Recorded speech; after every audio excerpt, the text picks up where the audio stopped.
Cybernation Uncensored.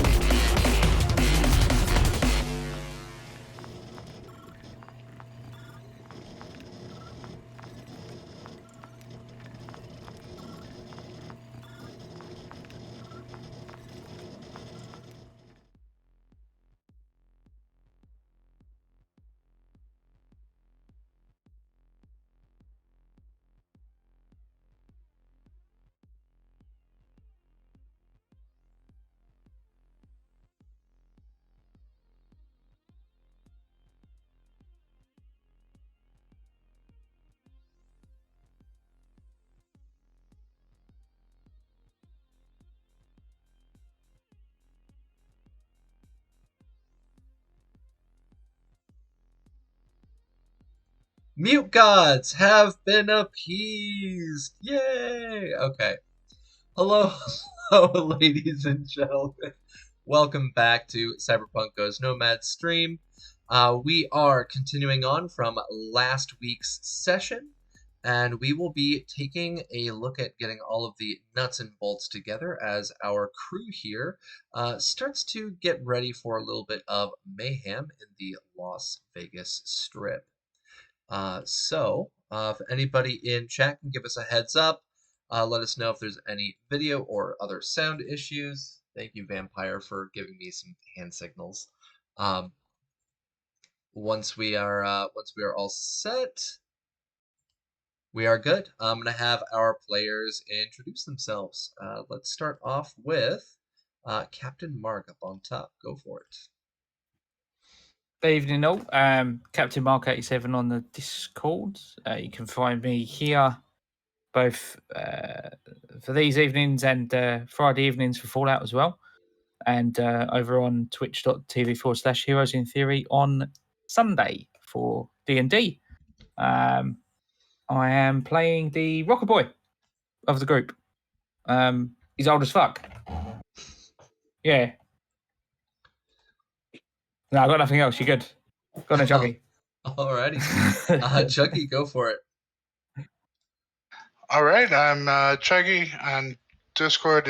Or Twitch. It's Chuggy305, and be playing T-Bar, the pilot Nomad. Alrighty, thank you, Raven.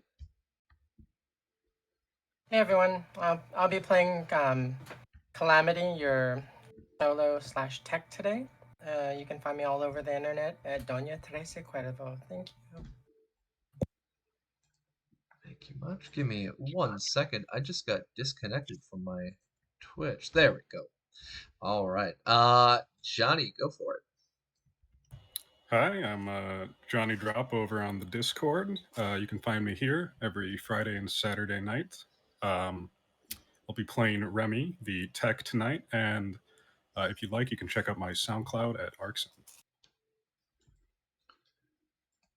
Awesome. Thank you. Vampire, go for it. Vampire Bites. You can catch me here every Saturday night playing Mojo, the former lawman turned Nomad. And yeah, you can catch me in the Discord sometimes or on my own channel once in a while. Awesome. Thank you. Violent Neon, go for it. Hey, I am Violent Neon. You can find me here every Saturday as your resident driving nomad. And when not here, you can find me on Discord as Violent Neon on the Cybernation Uncensored's Discord. All right. Thank you. And ladies and gentlemen, I am Capricious Nature, GM Capricious Nature. We are running our game here on Cybernation Uncensored, and you can check out a bunch of different links that I have posted for everybody, from Twitch chats to YouTube channels, everything in between. Music today is being provided by two different wonderful groups. We have Base Ape Records as well as Helix Code over at Outworld Sounds. You can find the supplements that we are using over at cybernationuncensored.com, with two big focuses on the vehicles of red and the medicine of red, as we are actively using them in our campaign. And then today's maps are being provided by Solution over on Patreon, and you can also find another one of the maps that we are going to be running is from the Many Maps Patreon, who is tagged on the bottom. So as we are building into today's session, the reason that we had a little bit of a delay is because we were trying to chat a little bit out of character to figure out what we can do for planning this big kind of heist, kind of just Ocean's 45 movie. And what we're going to be doing is we're going to be starting off today's session with an in-character discussion. So I'm going to set up our situation, and then I'm going to let our players jump straight into this and start discussing this and planning this out in character. So what's been going on is that all of our players are over in Las Vegas. They arrived, and our player on here, let me get our player names up, T-Bar, got horrifically addicted to some wonderful and delicious Bloaties Pizza Hog pizza, with the rest of the crew becoming extremely concerned. Oh my lord, what is inside of this sauce? They hunted down a Charlie Chaplin lookalike. The Charlie Chaplin lookalike gave T-Bar a shitload of cocaine before they got a connection to a local chemist who let them know about this Heisenberg sauce. Afterwards, the group was contacted by Silver and Silver's associate from her previous life, SCP, and the two of them met our group over in the, the Ruby Red or Rose Red Casino. While they were there, we had our wonderful driving nomad, Domino, getting immediately pissed off with Silver because Silver wanted nothing to do with that shenanigans. And he walked out and started playing the tables. We had T-Bar run out of the building so that he could go get some more of that delicious pizza. And we had our remaining four here. We had Devilish Jack Holmes, Calamity, Remy, and Mojo, talking with SCP and with Silver to try and figure out what the hell is going on. What do they want with our crew here? And they found out that, well, SCP and Silver have a little rescue operation that they need assistance with, as all of them are still running from Medicore. Now, the information that was dropped to our group is that Medicore, one of their smaller headquarters, is here just outside of the strip. And at this location, they may have a famous rocker boy, the one that Silver and SCP need rescued, named Azrael Knox. The only problem is that this location is locked up like Fort Knox. They are concerned that if any straight head rush into the action could possibly lead to a lot of death and immediate failure. So they suggested to the group, hey, we need some distractions. We've got a rocker boy here who could throw a concert. We've got techs here who could literally pull off just about anything with their hands and their tools.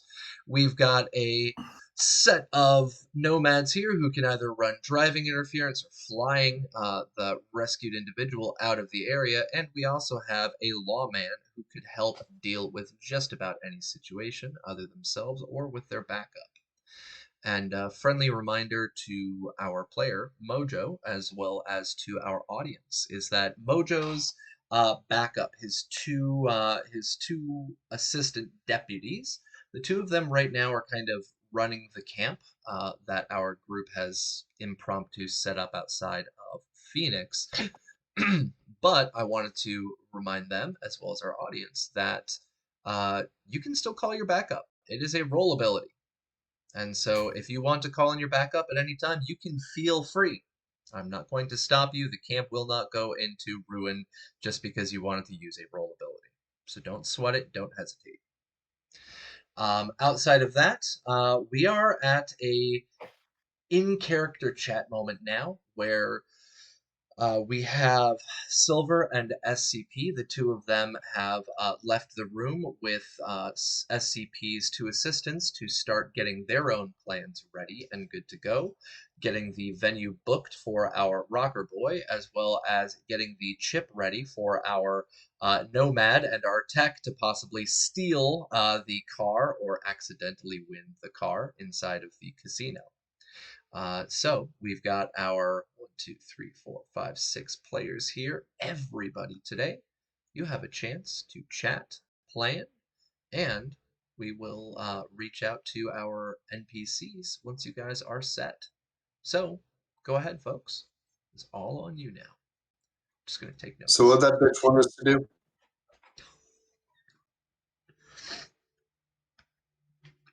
Whereabouts are we, geographically speaking? If you want, you can still be inside of the casino's VIP area. You could all move over to a Bloaty's Pizza Hog to sit down. You could go back to that little defunct farm. It is 100% up to you. Okay, that VIP room to, I guess. Yeah, I can switch us back up to the VIP room. No problem. Yeah, if SCP felt comfortable enough to talk in there, then it's secure. Is my reasoning. When you say Silver and SCP left, would I have seen them leave from outside? Yes. Then when I saw them leave, I would have gone into the room and restate my question. No worries. Yep, let me drop your token off in there. There you go. Hopefully you all are on the same map page now. Let's see, make sure. Yep, we are all good to go. So yeah, go ahead and discuss. I'm literally sitting here with a notebook, and I'm just going to listen in and take notes. Go for it. So there's a rapper, Knox or something like that, hold up, maximum security detention. We got to bust him out. That's both Silver's lead and Jack's lead. They're both pointing to the same person. Yeah. So, but it's sealed up like Fort Knox, so we're thinking distractions. The Knox guy is big with the maelstroms, so getting some of their attention to join the cause is going to occur at some point. We're going to look at a mini riot.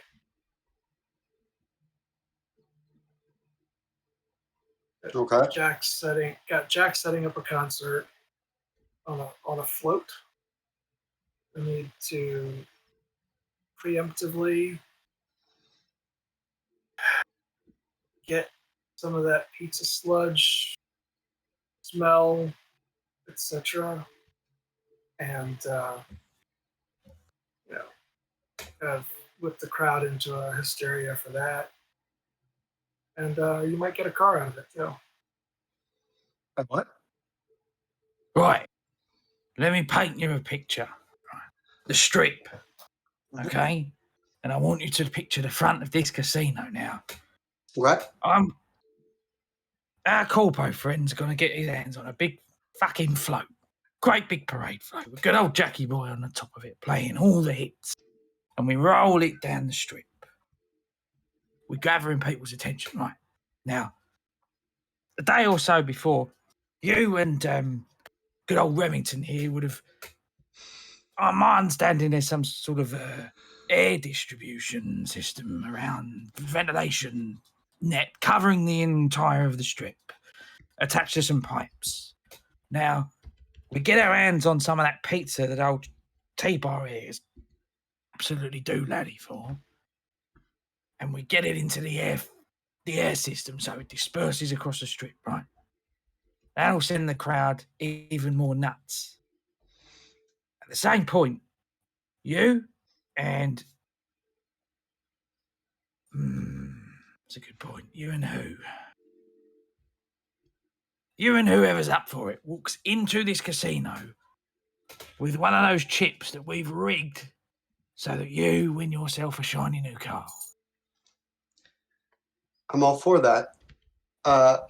Real quick, the getting in the air ventilation. You're going to be outside, so air ventilation of the doesn't sound right. While I was out there, pissed off, I had to hose off some of the pizza stench that T-Bar got on me, and I noticed that there was like this water spray thing that I was able to walk into and wash off in front of this casino, and there's like every casino has something like that.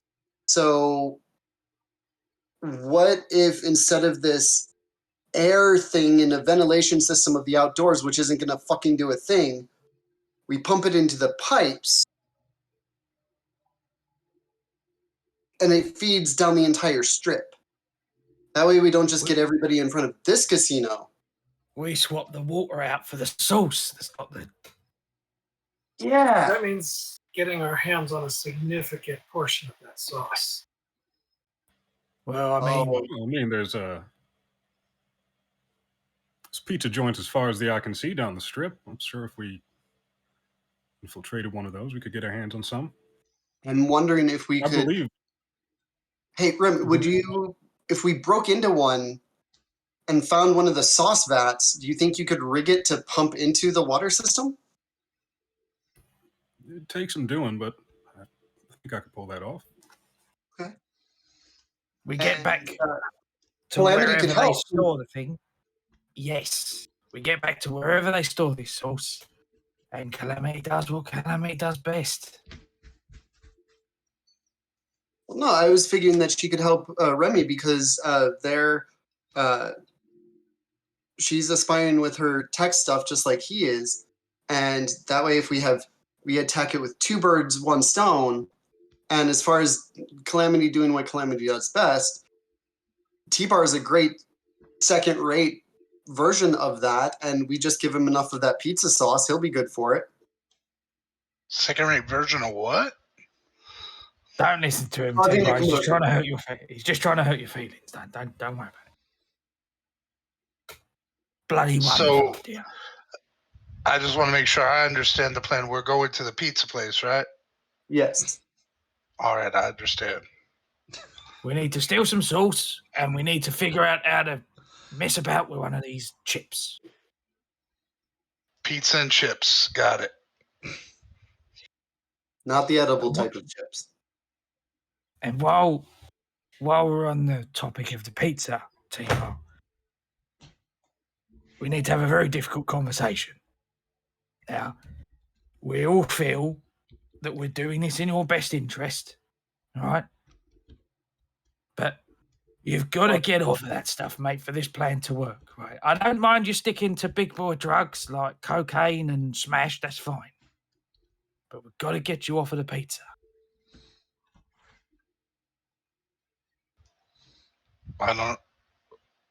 What are you talking about? No more bloaties.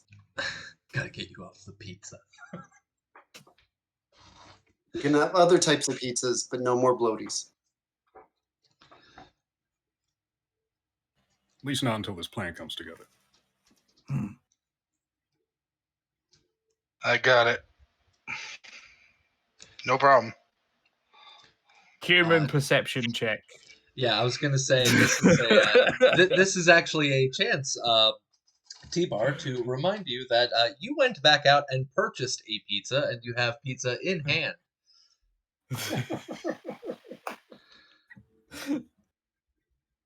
Yeah, I'll tell them no problem, and then I will literally open up the box and like stare at them while I eat it. You can add 2 luck temporary.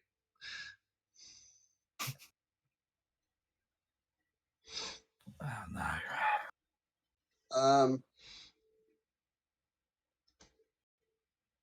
Mojo, do you want to help separate T-Bar from that pizza?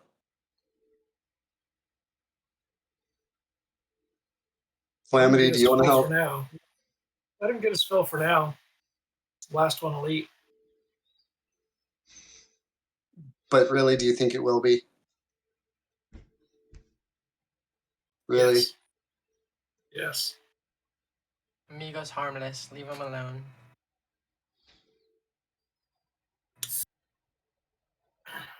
What? It's the last one, T-Bar. Yeah, All right, normally there, I would. boss. Normally I would say leave a man to his own devices. God knows, I'm not one to preach, but what I don't want is Top Gun over here bailing out of a cockpit once he sees that sauce firing all over the strip. Ejector seats for the win. Yeah. I don't have any safety gear, so I wouldn't even have that. You do have autopilot though, so I mean.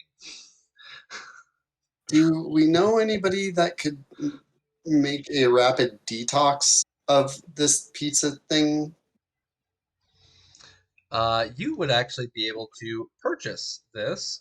If you recall, there is a drug that you can purchase, I believe, in the CRB.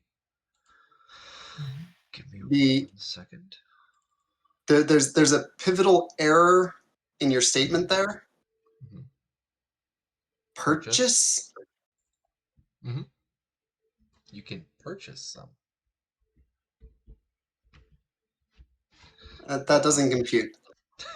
Oh. So I'm gonna go ahead and tell them. I'm gonna put down the pizza and be like, "All right, well, let me at least wash up. I'm gonna go to the bathroom. I'll be back, and I'm gonna head out the door."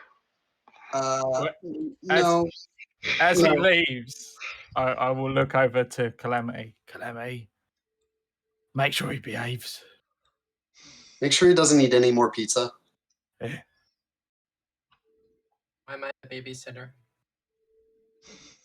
Well, you're the most terrifying one out of the lot of us. That's why. And we mean that due to your magical badassery skills of whoop-ass.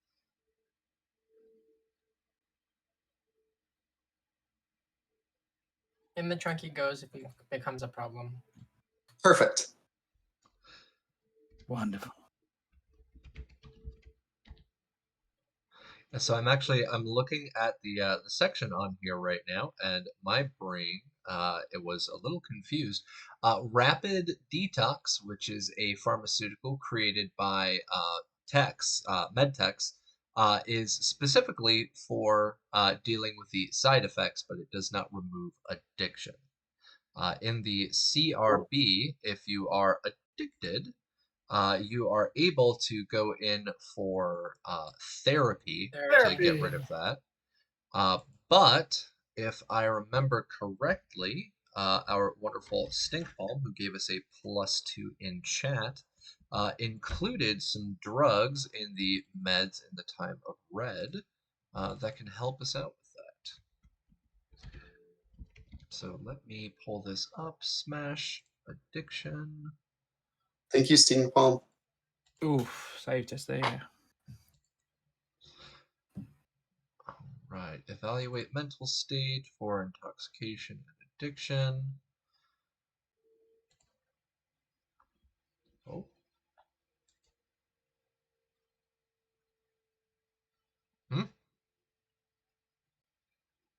That The was, stream stopped. yeah, that was Yeah. very bizarre. What just happened? I don't know. Oh no, it didn't stop. The pictures are all jacked up. Yeah, I'm trying to get this fixed right now. I have no idea what just happened. Hold on 1 second, folks. Technical difficulties. T-Bar, did you leave the room? No, I did. No. I meant the room that we were talking in. Oh, when we get back to play, yeah, I was gonna leave and try to sneak out the window. Door. Alright, let me see. Are we still streaming? Okay, Yes. we are still streaming. Okay, thank Yes. you, Lord. Alright, sorry about that. Technical difficulties on my end, folks. My Discord just crashed out on me. But yeah, I'm looking into this right now, and when it comes to the addiction and all of that fun jazz, this is under the use of medtech, so we need a medtech. You have Crave Away, which can be used to assist with somebody getting rid of their addiction. In order for a medtech to do Crave Away, they must first know how to produce rapid detox. A dose of Crave Away can be used by a medtech in conjunction with 1 week of psychotherapy to attempt to treat addiction. Let's see, are there any other ways to get rid of addiction? Stink Pollen, we need to get something on here, don't we? There's no way we're getting T-Bar into a week of extreme therapy. And let's be honest, it's drugs. There's not just a single magic cure-all for addiction. Yeah. I mean, addiction's a serious subject. Yeah. Yeah. I think Red did it right in requiring therapy at some point. Oh, completely agree. Well, in the meantime, if you got your hands on some rapid detox, you could still use that to reduce his the side effects of the pizza as well as all of his other addictions for at least a couple of hours. You'd still need a The med. smash and yeah. the cocaine. The smash and the Right. cocaine. Those side effects are actually beneficial. I think. Yes. All right, guys, I have a better idea. Instead of trying to detox T-Bar or try to stop him from this pizza because it doesn't sound or seem like that's going to be a viable thing, when we go sabotage and flood the pipes with the pizza sauce, we can sequester some and we can just slather T-Bar in that so he can see it all out there, but he'll have his own supply of it. He'll have his own secret hoard and stash. So Or that if everybody- I'm not Pizza at the too. strip when that happens, if I'm Yeah. away from the strip when it happens, it won't matter. Yeah, you're we just- going to be flying into get the recovery. We don't pull the trigger on the sprinklers until T-Bar's in the air and well on the way to the extraction site.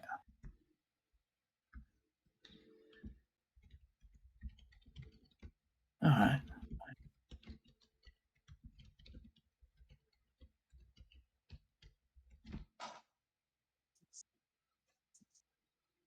Logistics then. What do we need that we don't already have? All right, I'm going to make a tactics roll to just put some order into the chaos of the plan. All right, I have 2 checks on here. Oh, the 14. I must have double clicked it. Okay. Sure you don't want the critical success there. I definitely do, but I rolled it first, so we do have +2s in chat right now. We have 1 from Stink Palm and 1 from my girlfriend. I'll take 2 of them. I'll take 2 of them to bump that up to a Right. 15 if that. Well, thank you very much, the two of you. That's increasing. So 14, so that'll be 15, 16. So tactics of 16. What you know that you need to handle yourself is if you guys are going to be dealing with pumping pizza sauce through the water system of the city, you're going to need to get access to a bunch of pizza sauce. Specifically, the way you can do that is one of two ways. You can either try and break into the different bloaties down the strip and get all of that dumped into the water systems, or you guys could try to hijack a train car, since this stuff is shipped in by train, and pump that into the water systems outside of the strip and let it go down the pipes.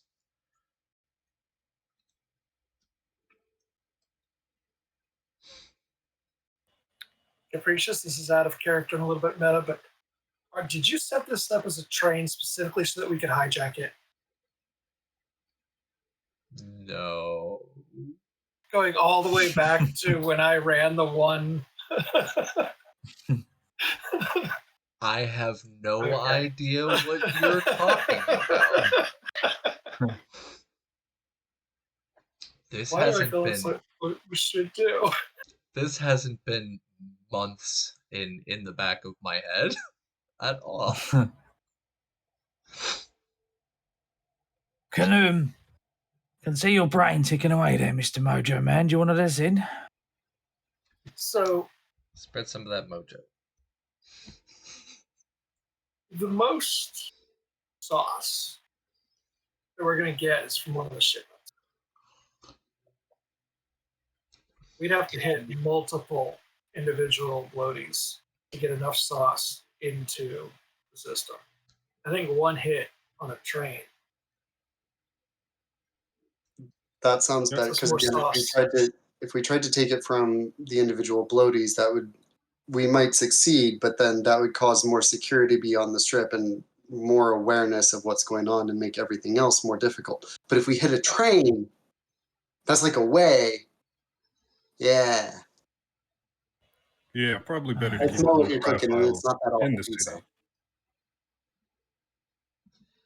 A secondary thought to pop into Calamity's head actually would be the fact that there would be two possible ways to get that sauce into the strip. You could go the tech route and pump it through the water systems, or you could go the solo route and blow the tracks and literally cause it to just spill out into the street.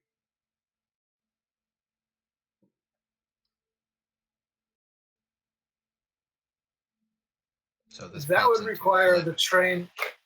Yeah, that would require the train timing to match our float timing,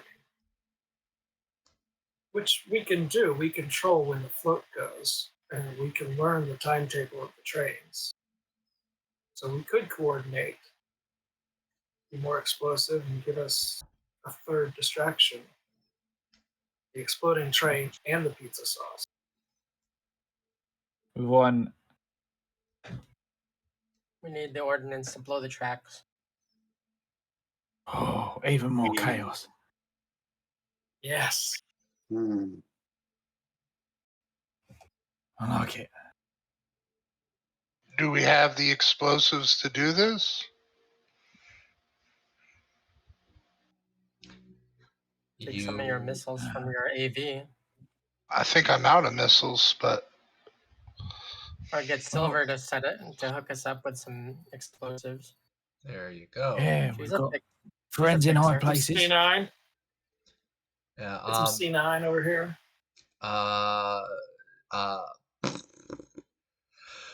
My brain. Calamity. Go ahead and roll me a 1d10. We're actually going to do a rep check right now. Because you were the one that suggested Silver. 6. You know that Silver is a high level fixer and would be able to get you guys access to some very, very high quality explosives.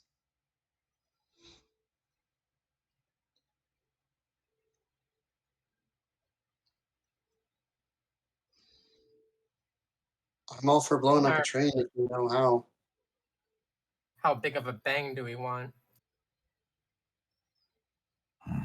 Well, I Oh, mean, we've already dabbled in C6. Couple bricks.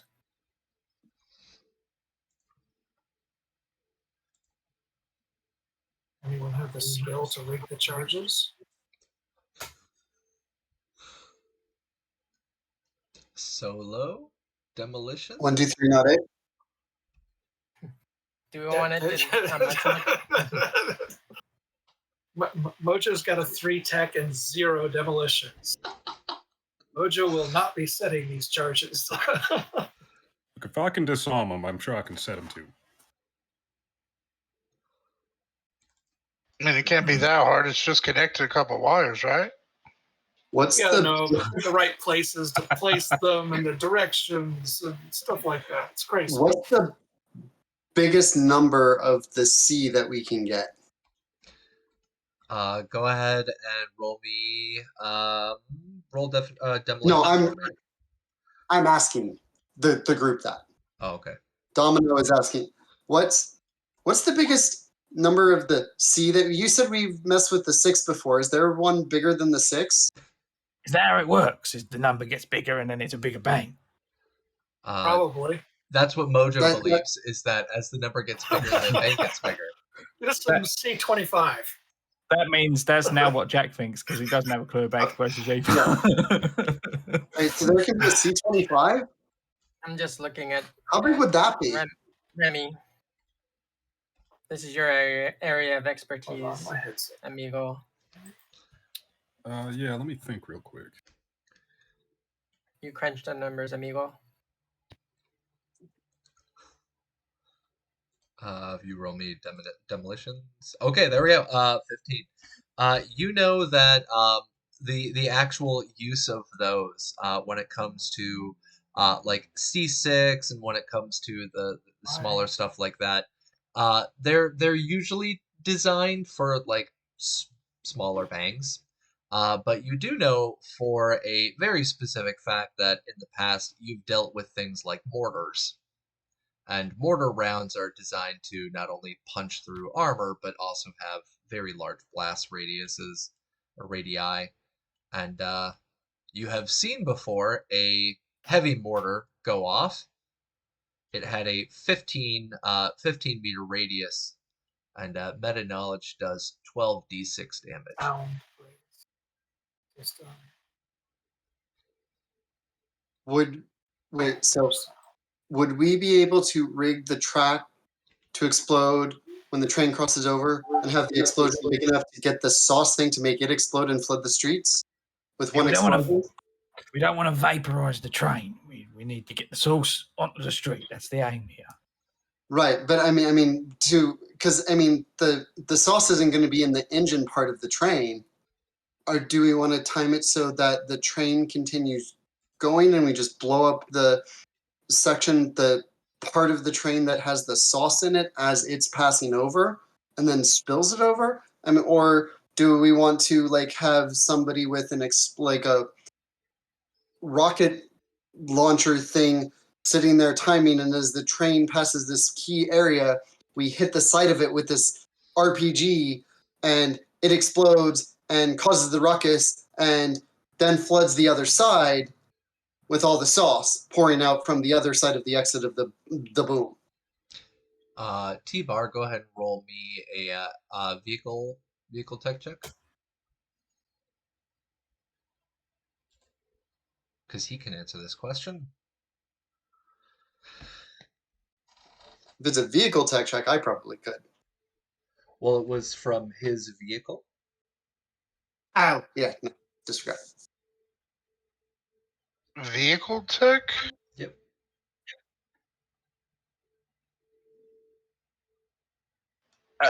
Is air vehicle tech? Yeah, air vehicle tech. Sorry, I keep forgetting. There's a difference in That one I don't have. Yeah, so you know for a fact that when they're talking about firing a rocket, Remy's suggestion of possibly using a mortar could be rigged up for impact. When it comes to rockets, you already have the capacity to fire rockets. all you would need is to get a rocket, and you could get anything from a small rocket to an anti-tank explosive, and you could fire that off of your AV. But they are a little expensive. I told them I will definitely need anti-tank rockets to do this. Out of character, real quick. Just sorry, tanker. There's two types of tank rounds. There's the heat round and the sabo round.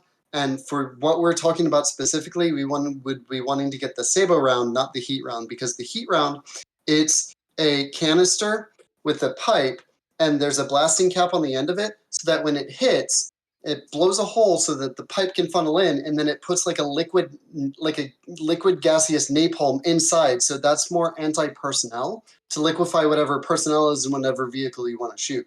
As far as anti-tank, that's where Sabo, because it's a depleted uranium shell about this long, fired at like super or hypersonic speeds, and what it does is it puts a hole about this big on one side and a hole about this big on the other side, and it creates a vacuum hole inside, so everything that's not bolted down inside is like what would happen if something got a hole in space, and everything inside is sucked out. So the vehicle just kind of comes to a stop with the two little holes, and then there's like a 30-foot blood stain on the other side from everything that was inside.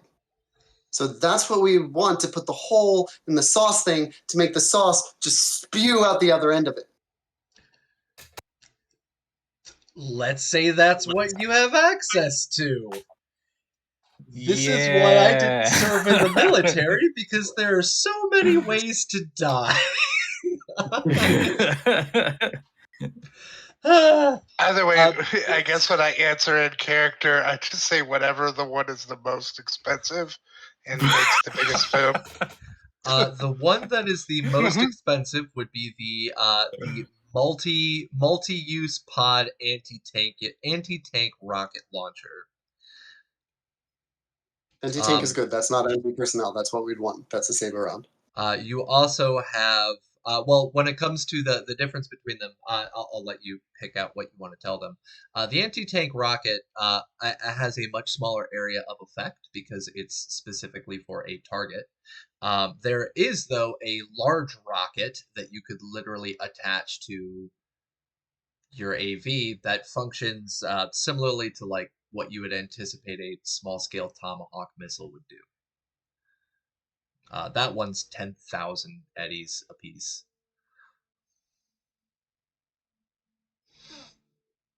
Versus Well, we're not 8,000 eddies. I don't think I'm gonna ask for anything that crazy. But, we're not footing the bill. Just write down what you need. Well, you know, your character writes down. Say that again, Raven. Does Silver have this in her back pocket? Not in her back pocket, but she has access to higher cost items. I'll request that, but I would request multiple regular missiles, preferably. Just, I guess, from a greed standpoint, so that I'll have them later if I want them. But if assuming that it would get the job done, even though, yeah, I'll put down one of these crazy Tomahawk missiles. Several satchel charges might just do the job, and that's very inexpensive. I'm just letting you guys make the knowledge checks to see what you can pull out of your knowledge. So I don't know. I don't know how to make them, but I know of them, and they're I've used them many times on ops. See, excellently made people go boom. Speaking of which, Calamity, go ahead and roll me just a flat tech check.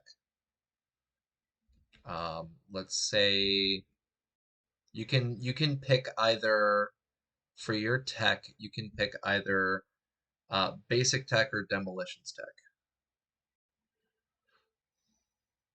I don't have demolitions tech. So basic tech it is.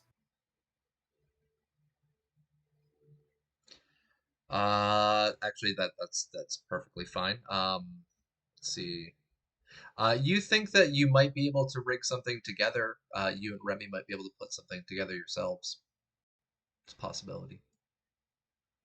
Because you're talking about satchel charges instead of having to spend the bucks. And that does mean that we won't have to subject T-Bar to watching all the sauce spill out onto the strip as well, which he would have to do if he was firing. So, 2 things, maybe 3.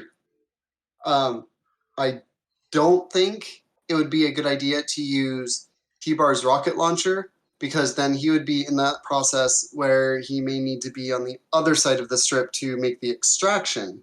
Yeah. I was thinking that we would rather want someone with one of those there's a IEDs, one of those things so like just a quick like shoulder mounted boom, and then so they could see the train coming, shoot it, and then they could GTFO to some other part of what we need to be doing. But that way they're able to get that done. T-Bar can be where he needs to be. And we're able to do it as it's happening. We can see, we can watch, and it's done.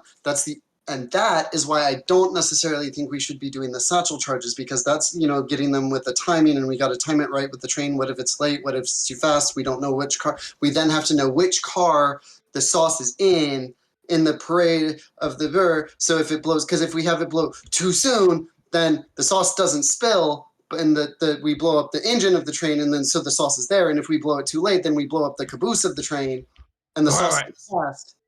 Jack would have scoped the strip earlier coming in. Where is the track in relation to the strip? Is it visible from the strip? You've been here before, because you've been to Vegas before. What do we use for memory checks? What do we use for memory? Concentration? Concentration. Give me a concentration check. Can Jack concentrate? We're screwed. Concentration. Give him some of the coke; it'll be fine. Not bad. The train tracks. Let me real quick. Do you want an actual number or a rough guesstimate? Essentially, I don't need to know the exact distance. For what I've got in mind, I just need to know whether I or anyone standing on a parade float would be able to visibly see the train coming. The Vegas Strip. 1 second. You're going to be on the strip, right? Yeah. All right. I'm literally looking at a map right now. Walmart. Why would Vegas have a Walmart? That's So from the strip itself, you would not be able to directly see it, but you would probably be able to hear it. With modern day knowledge and maps, the current train system that runs through, because of it's post-war, it would follow roughly the old route of Highway 15. So you probably wouldn't directly see it, but you would be able to hear it. So, Do we really need to be there to see it? I mean, it is the future, and I mean, couldn't we set something up remotely, or a camera, or lots of other things that would allow us to know when it's there? Ooh, that would be like if we were. I was gonna say, what if we made like one of those IUD or IED things that was rigged so for a button thing, so that we had a little camera. So on one of our agents, we could just see when the train is coming by, and we push the button, and then it shoots the rocket. But then I'm overthinking this, because then somebody might find that before the rocket fires, and then get it reported, and someone's like, "Oh no, they're going to blow something up," and then it gets taken down before we succeed in blowing it up, and again the sauce gets by. So I do think we probably want to have somebody physically there, or hey, Mojo. Don't you have cronies that you could maybe get to like man that rocket? Like we could get it all prepared, and then they could be there to make sure that it happens successfully while we do the other stuff that we need to do.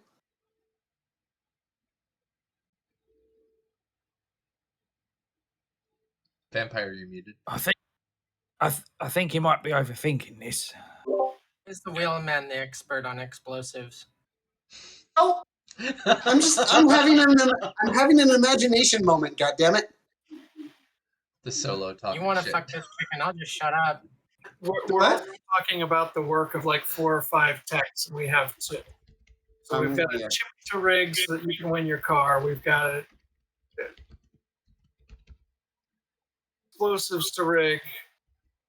Virtual And charges will work. We can work them with timers, and as a backup, we can trigger them with an agent. yeah, I'm all for stealing the car, but I'm still confused. How does stealing the car help us get this guy out of jail? It doesn't. When you win, It's a bonus. when you win one of those bloody things, the casino security, the lights, everything goes absolutely nuts. And some of the trip security will be diverted inside the casino. Now, Domino drives the vehicle out of the casino. He picks up myself and whoever's on the float, and that's our get out plan. right.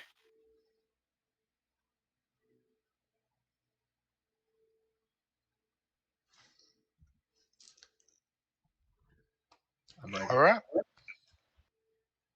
Right. So we need some satchel charges. We need to set SCP up with. We need to get the timetable for the train. We need to set up the gig to coincide with the train shipment. Yep. And that's going to be on SCP because he's setting all that up, right? Mm-hmm. All right. We need explosives. Are we making that or are we buying those? Satchel charges we can probably ask Silver just to get, and they should be pretty cheap for her. That way we don't have to create them, All right. or we can create them and not bother her. But we just need the material then. So I guess we got the main part, but the actual getting this guy out of this place, what are we doing there?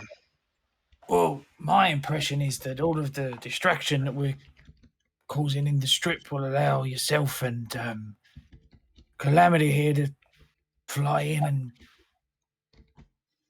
and pull the target out, no problem. We have any clue where inside this place he is? SAP seem to know. Okay. So are you taking SCP and the white-haired bitch with you? Me? Yeah, for the extraction, because they know apparently where the person that they're trying to get is. SCP won't. I don't. Yeah, I don't think they're gonna want to come along for the ride, but they Okay. could just tell me. Okay. T-Bar. Oh boy. You there? Yeah, my camera went out of focus. I was just turning it off and on. For T-Bar, you remember the fact that they were not going to be able to get into the building with you, but they would need an extraction after you get Asriel. Right. So getting I'm completely with T-Bar on this. How do we actually get in and out with Knox? Regardless of how much distraction there's still going to be shit going down unless it's a, oh, he just happens to be out in the play yard and T-Bar lands the jump jet right there and he gets in. These people that Jack is whipping up into a frenzy, maybe you could lead them all there. Have them Maelstrom, whoever he's whipping into a frenzy, all rush this building. Tell them there's, I don't know, free K-pop posters inside. I don't know. So they rush one side and then you enter from the other? Or just enter with them. Yeah. Wasn't SCP and Silver saying something about them looking to hire ex-military? Maybe so you could just walk right in? Yep. Yeah, with that we could always try that. That's why I was talking about doing the security piece, where I would get in with them. That way, I could provide an avenue of entry. That might be even easier. I like that. Yeah. So I could your move AV about need to be freely. near the facility or at the facility so that you can get in, infiltrate, find our man, and then accidentally leave your shift early. Or Accidentally leave or some doors open. Yeah. if you were to join their security, if you two were to join the security and get in and thing, when the riot's happening on one side, you're just slower and the rest of the group run, and then you guys go and grab the person, and then you could steal one of the other, if they have them on site, you could steal one of their AVs, so you're not putting yours at risk, and then we could get even more vehicles for our group that we're trying to rebuild.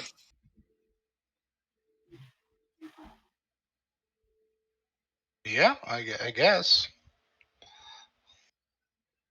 Do we know if they have AVs on site? No. Well, I don't know, but I'm sure the lady boy and the numbers or letters for numbers would work.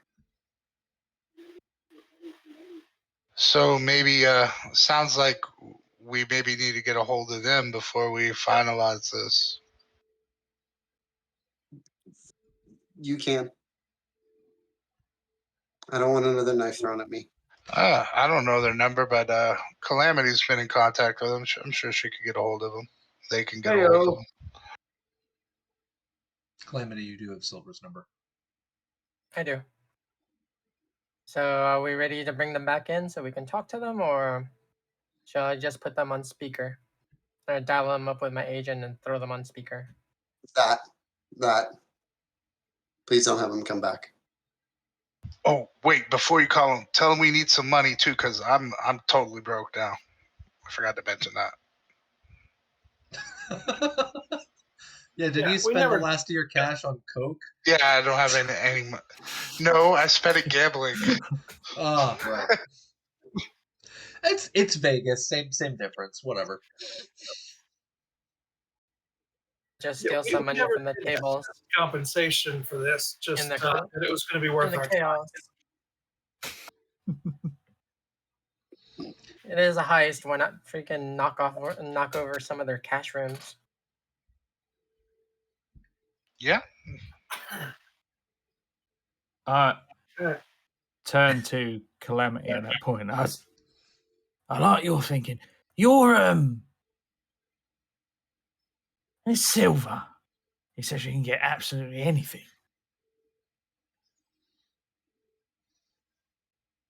Well, most things. Grabs like yeah, a grabs lot. A lot.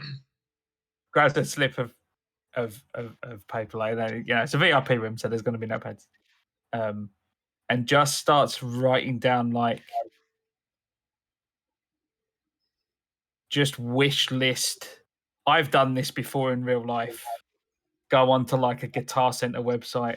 Just starts writing down like wish list equipment. And if it's 2045, some of this stuff probably hasn't been in production since the 1970s.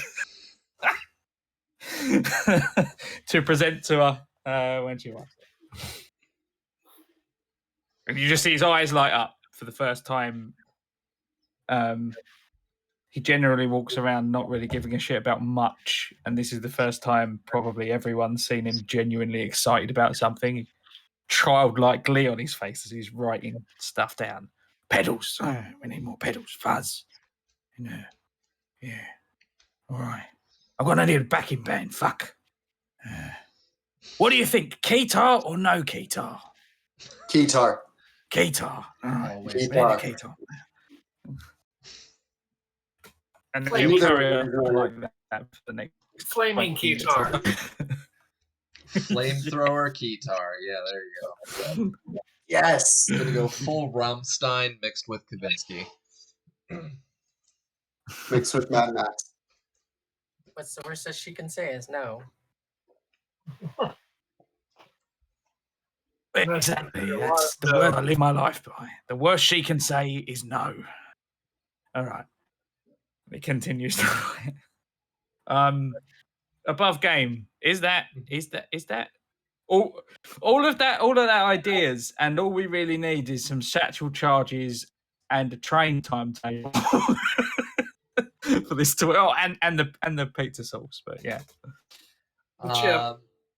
So what I've got so far that I need to do Mm. on my end, or I need to do on my end, cough cough, NPCs, getting the maelstroms together, getting a timetable for the train, getting you guys access to some explosives. And we don't actually need the whole timetable. We just Yeah, I know. need the trade float to match the timetable of the train. You have to We need- designate a point of no return in case the timers don't go off or something changes as far as timing, so someone can blow the satchel charges. We need to designate where the satchel charges will be placed in the Armageddon car, style. on the tracks, wherever. I think the tracks best- would be easiest. That way we don't have to try to get on the train.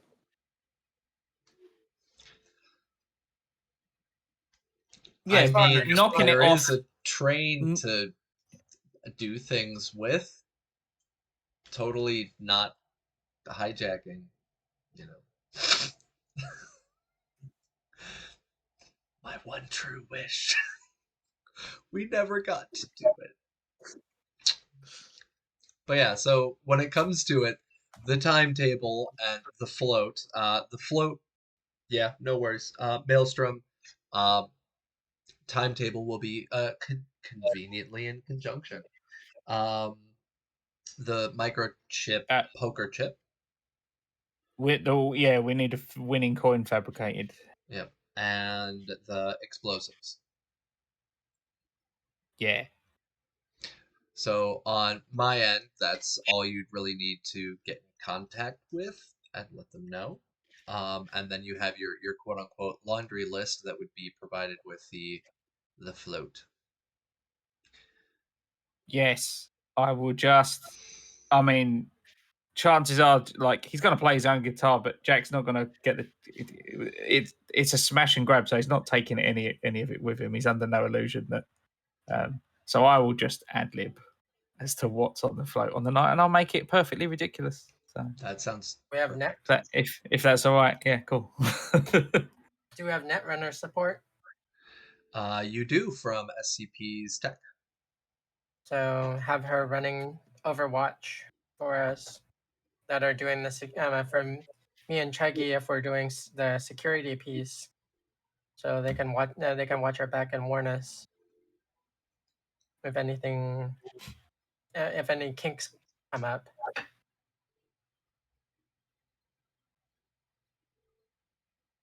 Yeah, I'm down to do the security. So my question is, what are you guys doing about the end location? What are you doing about the Medicore building? Because you guys have only been talking about the the pizza sauce for like half an hour. Yeah. What are you doing about So- the actual securing Medicore building? Yeah, the plan for the Medicore building is for our two ex-militaries to go waltzing into Medicore saying, "Hey, here you're looking for ex-military. What's on it for us?" And get a job or whatever, working security detail there. I think I want to. Do you remember the name of the guy we talked to at Medicore Calamity? The one that we left the bar with? No, I don't remember his name. But Yeah, to do the Medicore piece, I'm gonna want some satchel charges of my own. Okay. I wanna rig. They this do building. that. Nice. And if we're going to be going into the building, we came unarmed, basically. It'd be nice to have a gun or something if we're gonna go in That- there be security. If you're working, if you're gonna get a security on-site security job with them, they'll probably arm you. Hmm. You just need to make sure you're working a shift when we plan for all this shit to go down.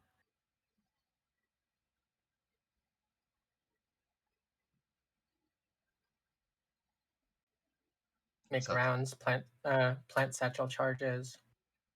Yeah, do that sort of in the like. If we can imagine that this whole thing is going to be playing out over 2-3 days, like you walk in, you get hired, you do some rounds, that gives you the chance to plant some explosives ahead of time, and then when it comes to the actual night, you wait until the shit hits the fan, and you will know that the security in the building is going to get called to the strip to address all the chaos that's going on there. That's when you make your move.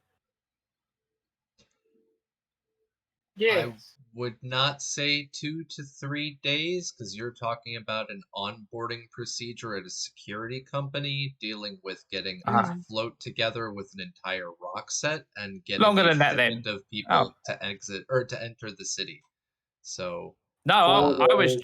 I was trying to be. Yeah, no, I would prefer it if it was more than that. So that's fine. yes. Yeah. So that's Yeah, what I was going to say is that what I'm going to do right now,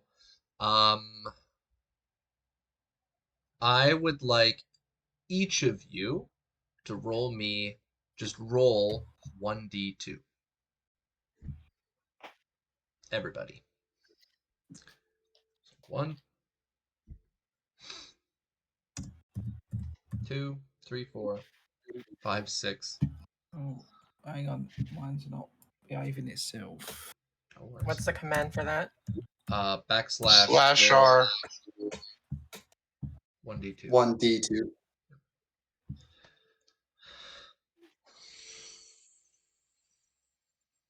Yep.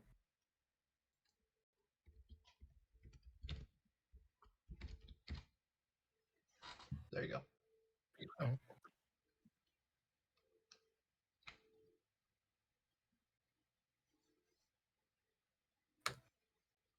All right. 2, 4, 6, 8, 9, 10. It is going to take roughly 10 weeks to get all of this together. Because you guys are trying to plan out something pretty big. It's roughly 2.5 months-ish. 2.5 months. Yeah. That sounds So, about right. yeah. So getting all of this together, getting people into the city, getting the shipments of like high explosives smuggled into Las Vegas proper, getting security jobs, getting training, getting together the Yeah, because they're float. not going to trust us right away with security. Exactly. So it is going to be roughly 10 weeks, which also Okay. means that when we come back in from our break, you guys can let me know what you want to be doing during those 10 weeks. So you guys have a couple of minutes to think. Do you want to be rolling for jobs in the area? Do you want to do repairs or building? Do you want to be setting stuff up? And I'm going to leave our mics hot for our break while you guys discuss this. Figure out what you want to do, either hustling, building, going somewhere, getting something done. You have exactly 10 weeks until everything is together. So, ladies and gentlemen, on our in our audience right now, we are going to take a bio break and allow our players to discuss and figure stuff out.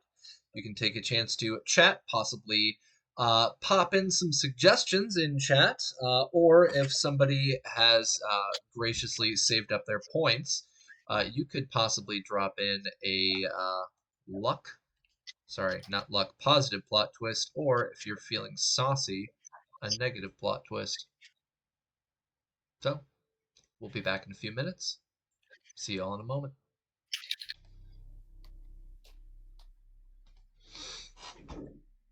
All right, our mics are hot, folks. We are on our screen here. And let's take our bio break. I think Domino is probably going to be hustling that entire time just to help get Eddie's to afford things, and he's not really good at building or crafting things, and he has no military experience, so but he can run Jax, the job. I'm gonna go smoke a Jax, cigarette. Jack's hustling could also contribute towards the potential. So if he's playing shows in the meantime, he's also at Building those hype. shows. Yeah, at those shows, building hype, I announcing just the big realized we're almost parade done. gig. Bio break. Yeah. Mojo's just going to be rolling hustle, so. But it'd also be at said shows, Jack would Mhm. perhaps be intentionally antagonizing Petrochem. So so that they know that this parade's happening. They might preemptively dispatch some security just in case, having heard what I've said. What about Petrochem? What a load of knobbers, basically. And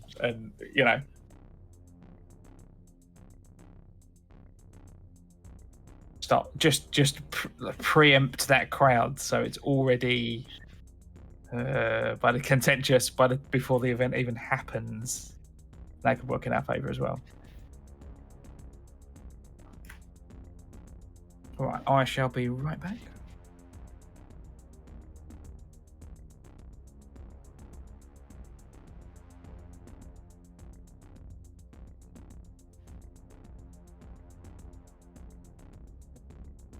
No.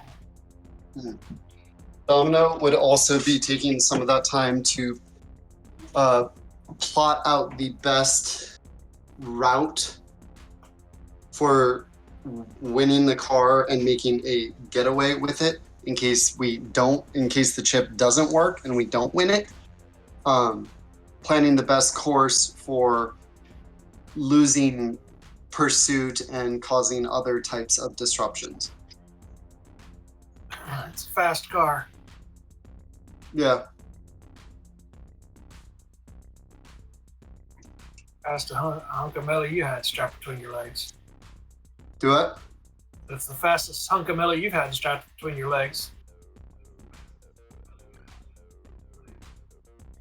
Second. There you go.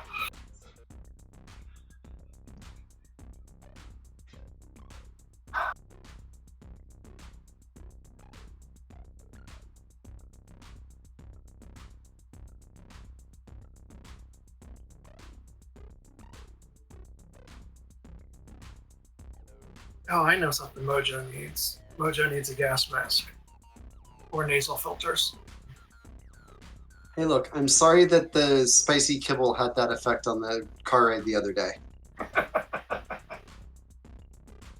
Yeah, Mojo actually has no cyberware.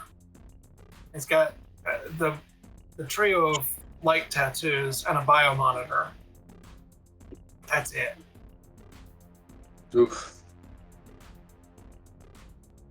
Of course, he only has an empathy of 5. So I don't really want to.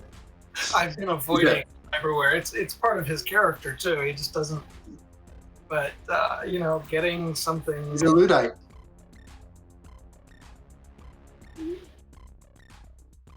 No, he's not quite as old as Jack, but he's old and he's lived this long without him. What does he need him for?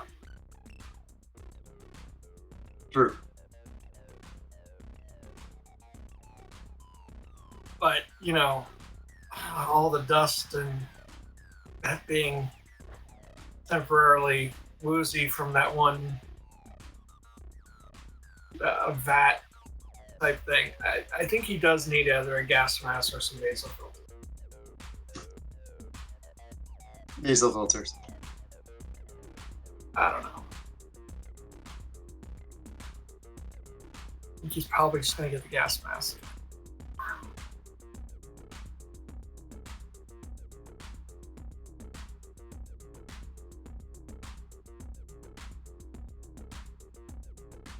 Skills, armor.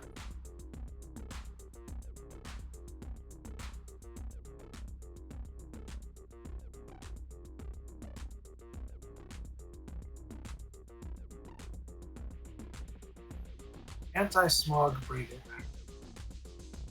It's only $20. He can pick one of those up at a vending. I don't know if you can hear Cap, but yeah, that's one of the things that Mojo's gonna do. He's got the cash for it right now, and if that's okay, I'm going to deduct the cash and put one of those on my character sheet. Oh, but see, I wouldn't do that right now, actually, because you're in Vegas, and it's owned by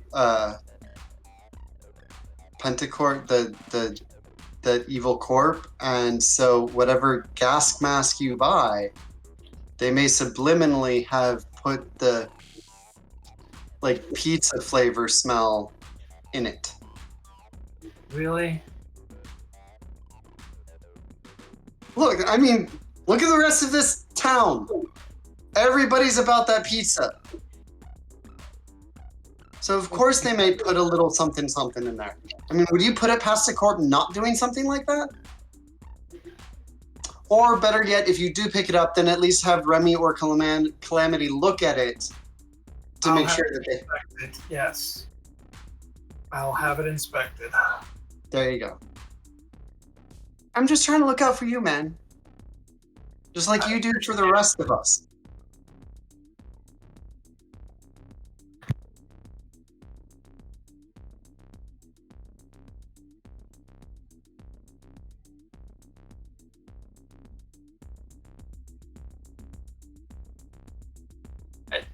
That's my feelings, Outrunner, but, you know, we also placate him.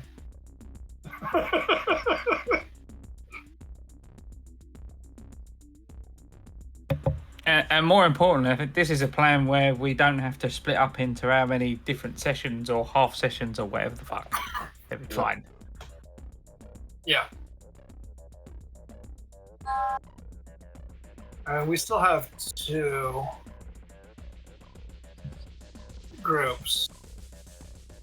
We still have Calamity and T-Bar on their own. But at least we're not in... I think this is the smallest split we've ever done.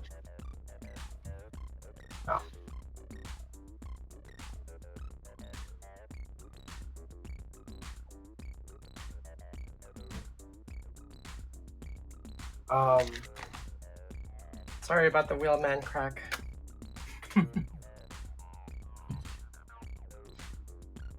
But I just found it funny that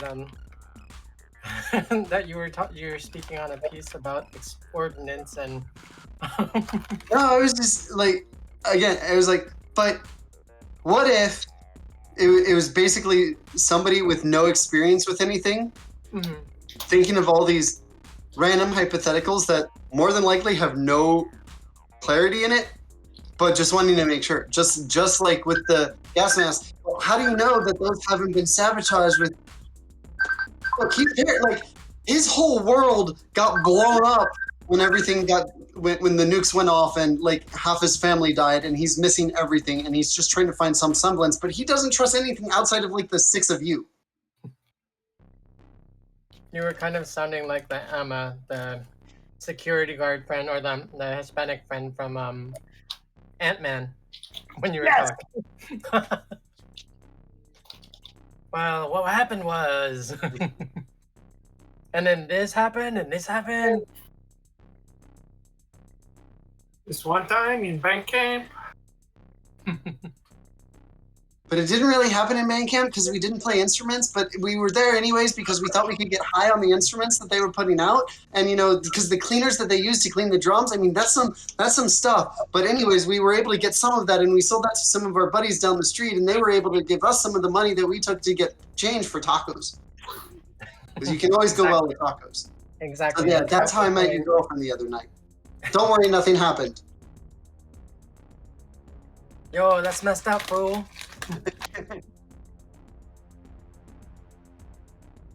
That's totally messed up. You shouldn't do that to another amigo. I just gave her tacos. You asked me where I got them.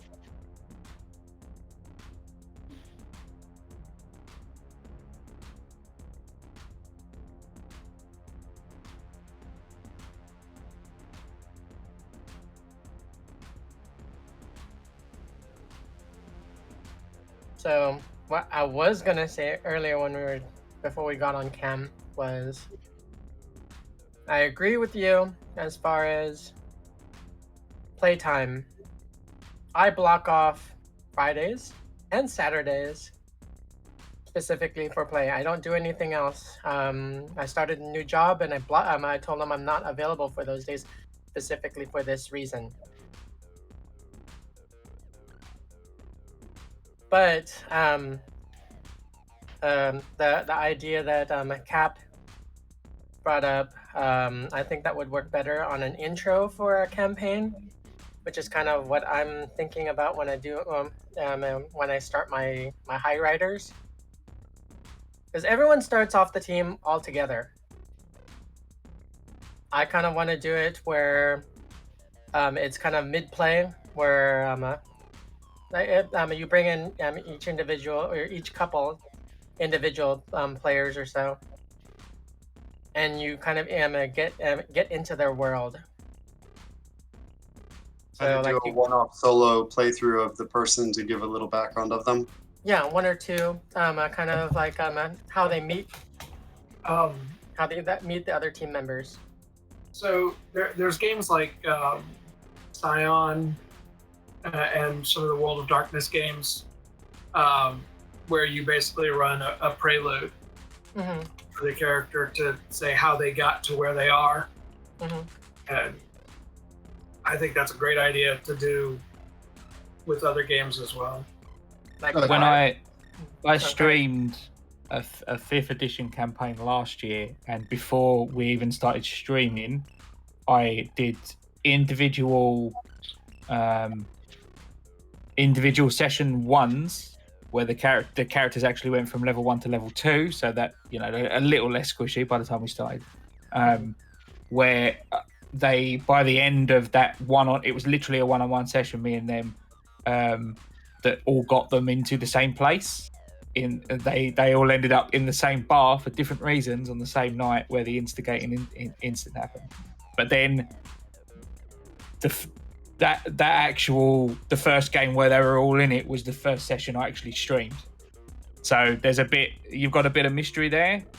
For like, obviously we were doing it for a stream, so there's a bit of mystery for the audience, and for the other players as well. They get to, because they intentionally didn't discuss too much about player characters with other players beforehand, other than mechanical stuff, so that they didn't step on each other's toes mechanically. But like all backstory stuff, they just kept to themselves. But yeah, that's how I did it. I did one. It doesn't even have to be that long. I did one like hour and a half, 2-hour session, just one-on-one, and I did them consecutive nights in that 1 week, and then we did the big game, the big sort of proper session one with the full party on. We streamed it on the Friday night, and it works quite well. It's the first time I ever tried to do anything like that. But that would work well even for a private game if you weren't playing it on stream. I think that would work for a private game as well. Yeah. But for like a session or campaign that's going like us for now, I think that might disjoint the play a little bit. Yeah, I think because we did it as, rather than having the individual players as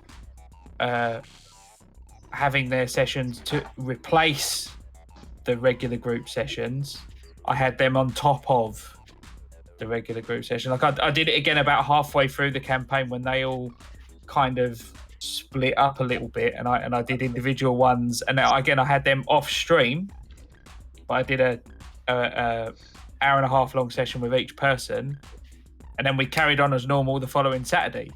But stuff had happened sort of a little bit behind the scenes, and that gave the stream a little bit of mystery. It was appropriate for sort of the narrative and stuff. But yeah, so it doesn't have to. It shouldn't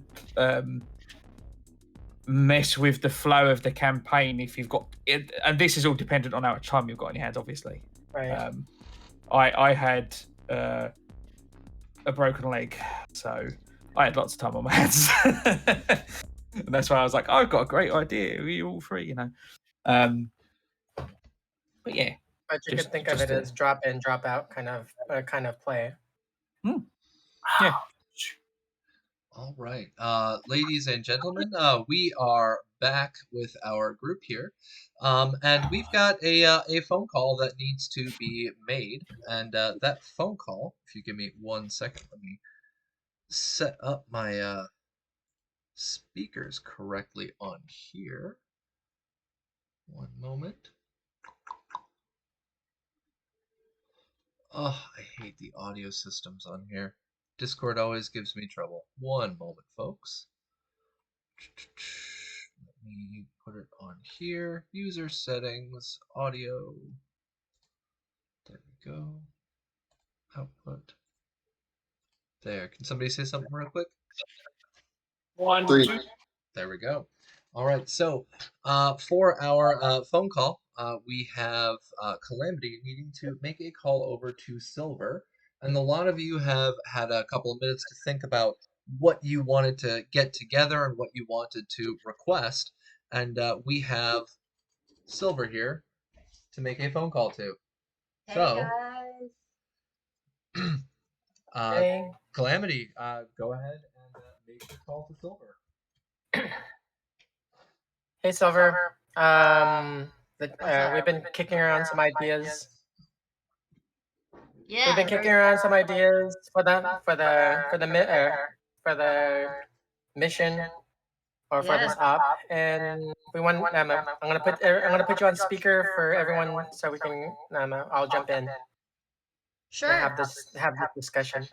Sure. Tell me what you guys need. Okay. I'm all here for it. You're on speaker now. Hey guys. Oh, wait, is that? Oh, is that your? Can she see us? Are we on speaker? You're on No. speaker. Oh. All right. Yes, you're on speaker. Jack, big fan. Love your music. Oh. You can't see me doing this. All right. Thank you. Yeah, appreciate it. Right. So I hear So- you guys have a big mission coming up and you guys need explosives. Well, yeah. Oh yeah, I set them on the mission. About a couple dozen. It has a satchel charges, as it were, and a few other things that we need. Awesome. Let's hear it.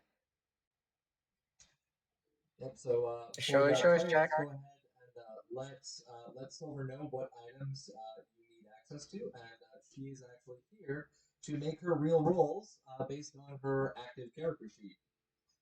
So what you guys need, if it's inside the price range that she has access to, she can make the roll for it. All right. We need to break this up into satchel charges. What else do we need? We need. Well, you've got your gear wish list for float. All right, I was saving the best till last. All right. We need a train timetable. Yeah. We need to know when the train carrying all of that magic sauce is coming into the city. And we need SCP to arrange for Jack's big parade performance to coincide with when it hits a certain piece of track. So the timetable is 100% doable. That can be taken care of. And SCP responds, "Yeah, no worries. I'll get that set up." And that chip. Just in case.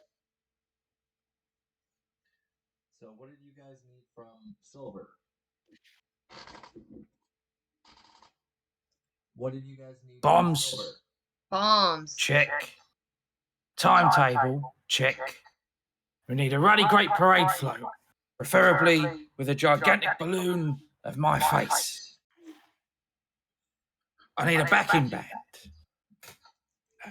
I need a full back line, drums, guitar, bass.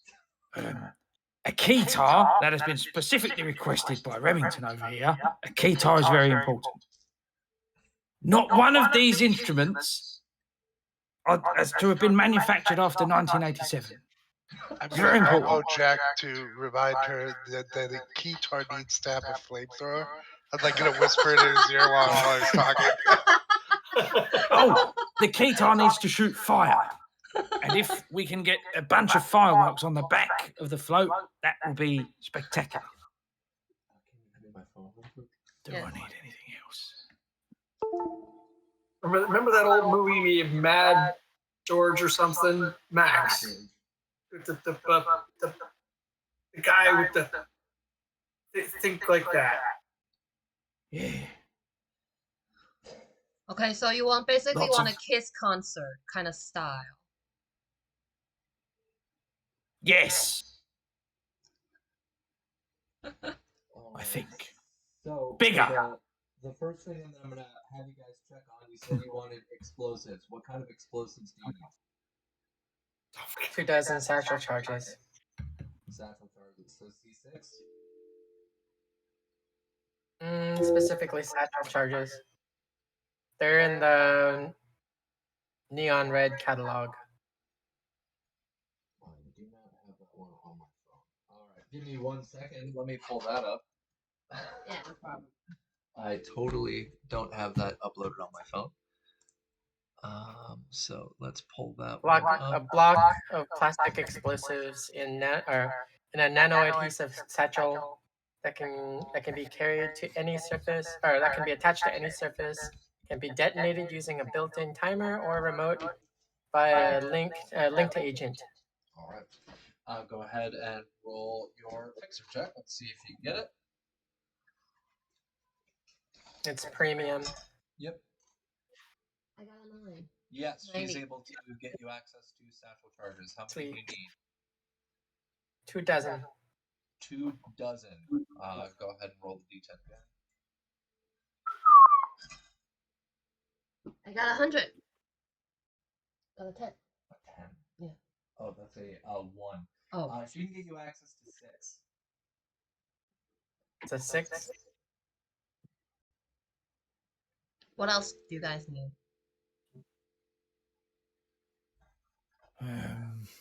You did not throw knives at me again? No deal. I heard her say no promises. Good to know. A found brown M&Ms. Okay, brown M&Ms. Go ahead. That's a 5. That's for my rider. Yes, she can get you M&Ms. But they're gonna have the Petrochem logo stand on them. No. No. All right, so satchel charges is a go. You got 6, access to 6. What else did you guys need, equipment-wise? Guns or We're gonna need SCP to let us use his Netrunner.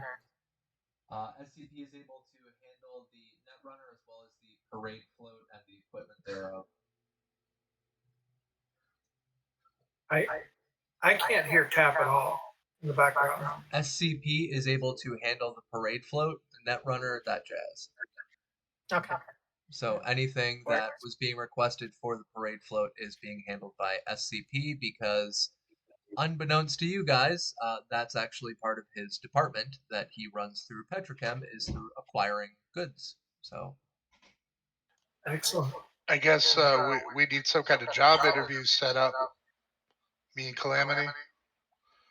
that one you guys can I think get that's by open. going in. Yeah, we can just walk in and. Oh, I thought it was like a secret facility. I didn't know we could just walk in there. Okay. Well, supposing maybe we should have a backup plan, explosives-wise, just in case it doesn't pan out. Maybe we could have a mortar on standby just in case. All right, go ahead and roll for it. Sounds good. mortars? That's a 4. Sounds feasible. And mortar, what kind of mortar are you looking for? Small mortar, heavy mortar? Probably the small, because only takes one person to fire that. All right. What you gonna get? 4. 4. She's able to get you access to both a mortar launcher and a set of mortars. Go ahead and roll d10. 3. Access to 3 mortar rounds. So you've got Alright. 6 satchel charges, a mortar launcher, 3 mortars.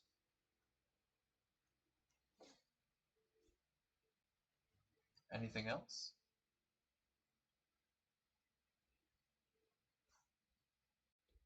Who's dealing with the chip? Is that we're dealing with the chip and making it, or that's one we're requisitioning through SCP and/or Silver? We got CP in the net runner.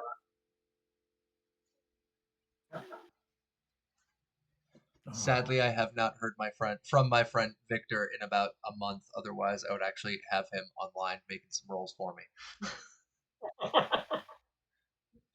That would be awesome. Is there anything else you need from Silver? A way to contact SCP so that we can make sure that we have all that back and forth.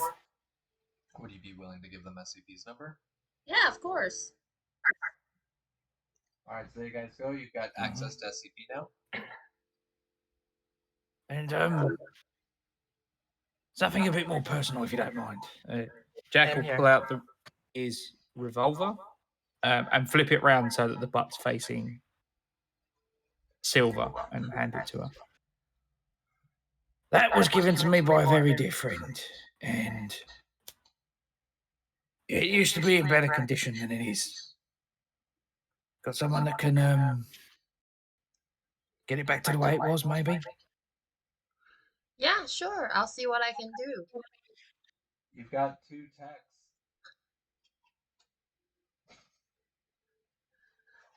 Jack, you Oh, and have Silver. 2 texts. I got a personal quest also. So, do you want Silver to take your gun, or do you want to give it to your text? Because you have 2 people. Hey, Jack, how are you passing your phone through your gun through the phone? It's the Yeah, I future. forgot she wasn't in the room. Teleportation. I mean, Yeah. besides, there's Remy and Calamity.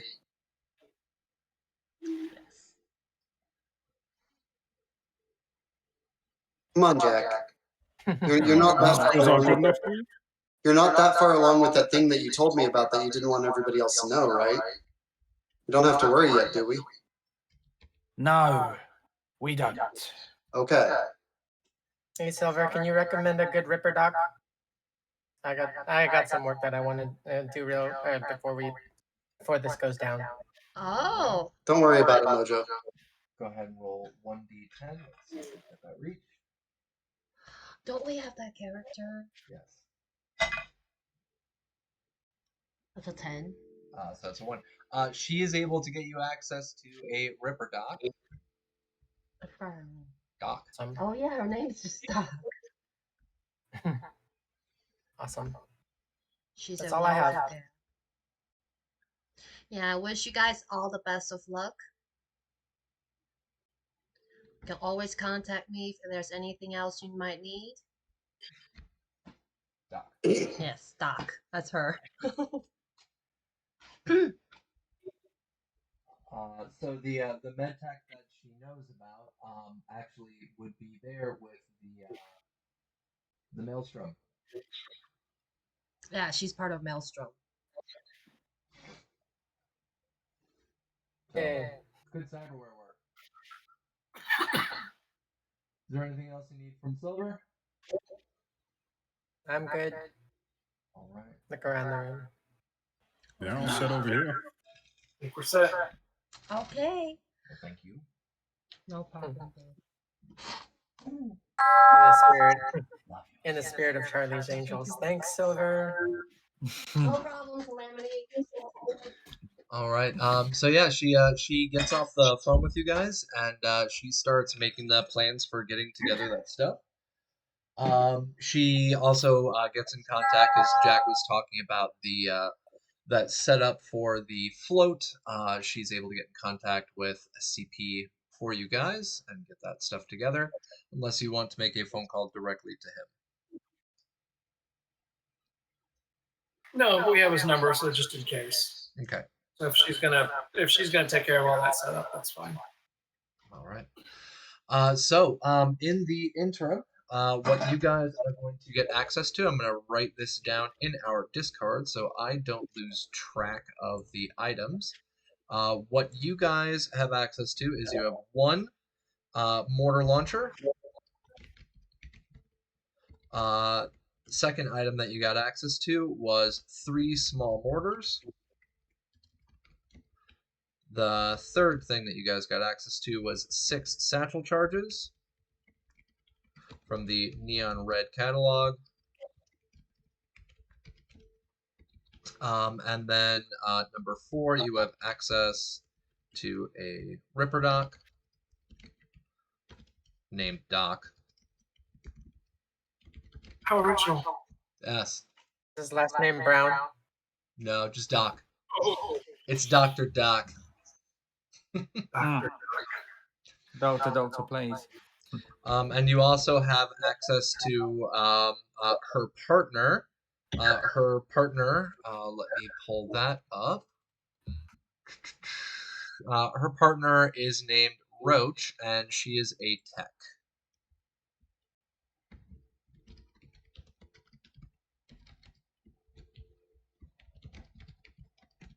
So it's Doc and Roach, and they're both affiliated with Maelstrom. And so they will arrive as the Maelstrom arrive. And then, of course, we've got the parade float and all that jazz from our from Jack over to SCP. And so what I'm going to have you guys do right now, what are we going to be doing in the interim? What are your plans for the interim? You've got 10 weeks as all this is getting set up. So I asked in chat, yeah, you said you'd have me roll for it, whether or not the backups have military training and can be on site with Calamity and T-Bar, which is extra muscle in case anything goes south over there. Yep, so what I'd like you to do is please roll 1d10. What's your luck score? 4.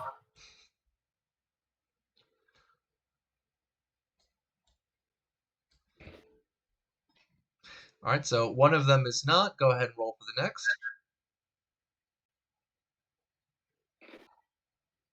One of them is.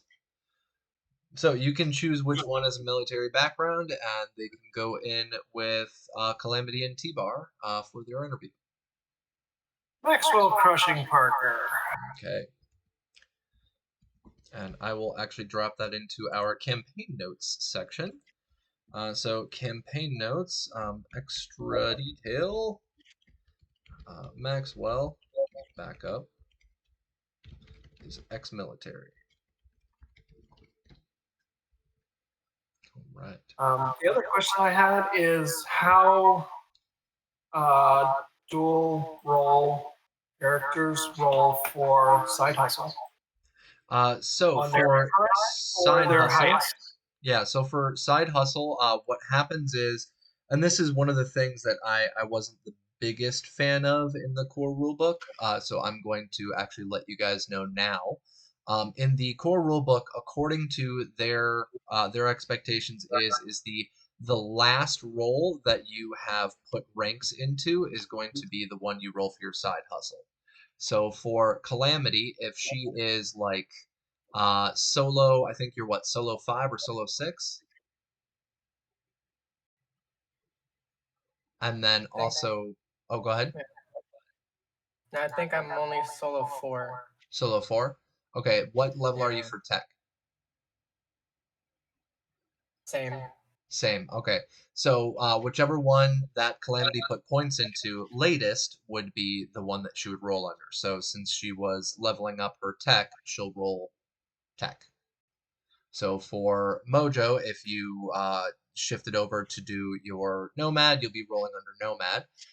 But I don't like that rule because I think that rule is stupid. If you have multiple skills, you can choose the skill that you want to use. So I will allow you guys to choose, if you want to do hustle, what role you're going to do it under.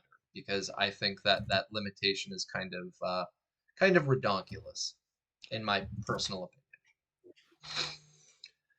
I agree with you, but I understand why they did it that way. Your new role is supposed to be your new focus. Yes. By role.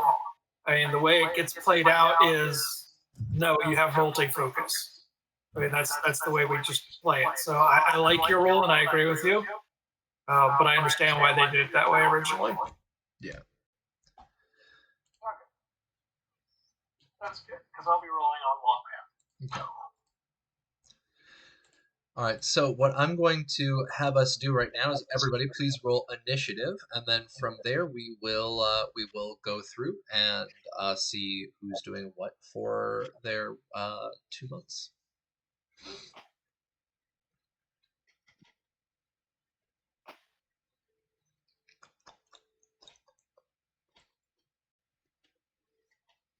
We got a 10, a 13.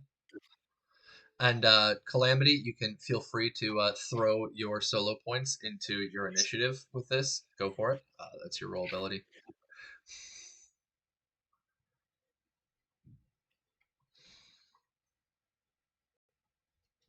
Sorry, my stupid Chrome crashed. I have to go back into Roll20.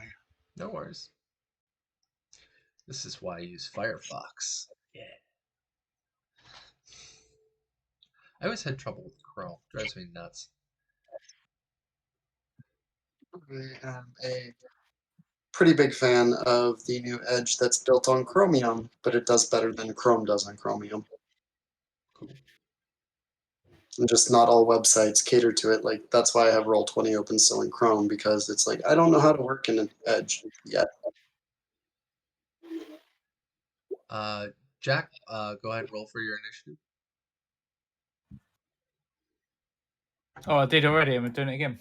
Right. Oh, I didn't see yours on there. I have Remy, Domino, Mojo, Calamity, T-Bar. Oh, weird. Oh, okay. Oh, sorry. Yeah, click on your token first.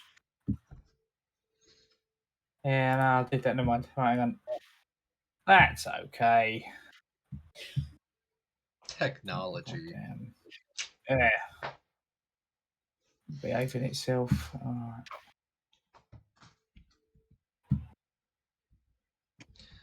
All right. I'm gonna pull up Discord again. Did I really just close my Discord? I really closed my Discord. Okay, well, I'm an idiot sometimes. So let me just take physical notes, because that's what I've been doing all day. All right, so we're going to be going Jack. Then we're going to have Calamity, Domino, T-Bar, Mojo, and Remy.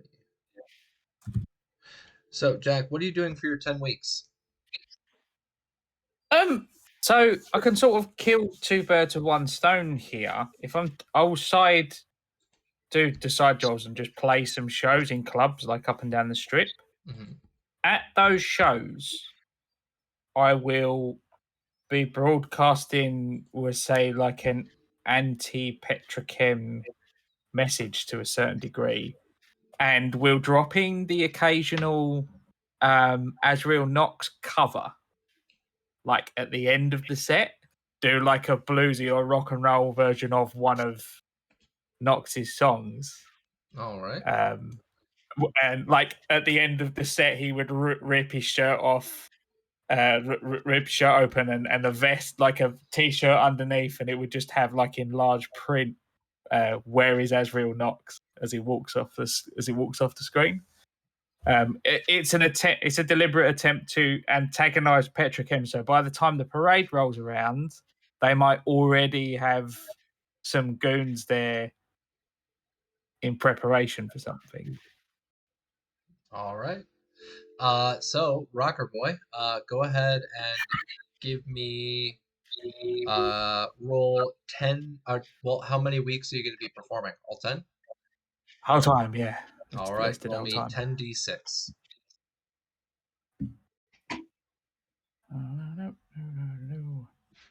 Right.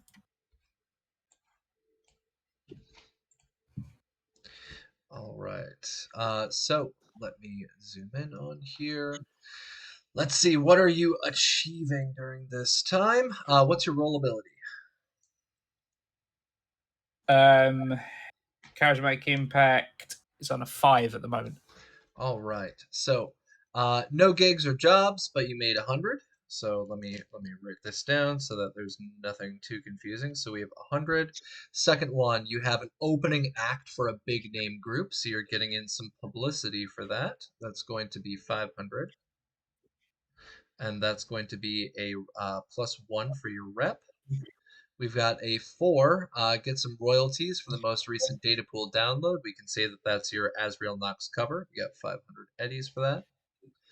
We've got a played a small local gig, just a small little thing. That's 300. And we've got another royalties, which is another 500. So your grand total for the first half, you've got, let's see, 5, 10, 15, 16, 17, 18, 19, 1,900 eddies. And you also get a +1 to your reputation.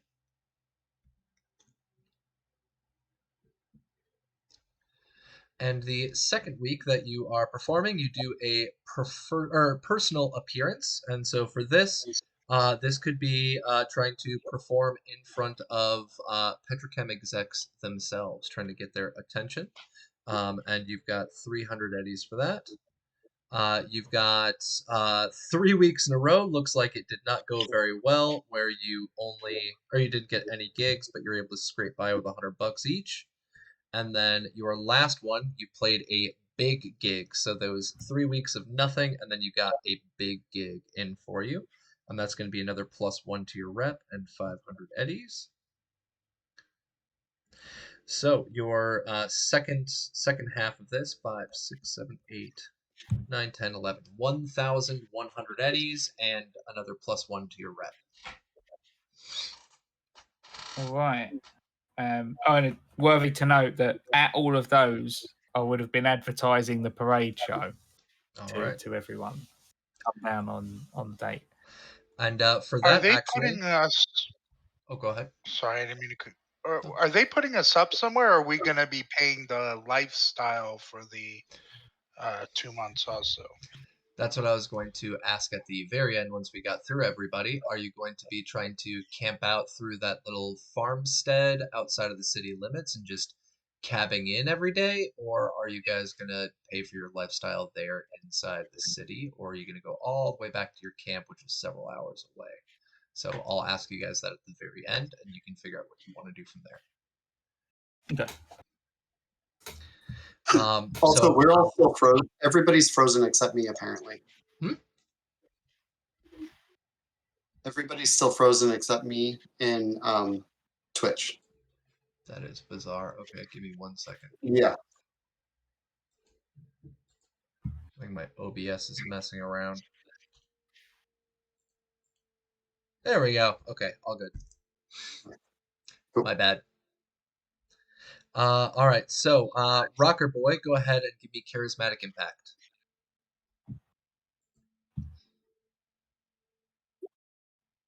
Yeah, OBS glitches. Drives me nuts, but it is what it is.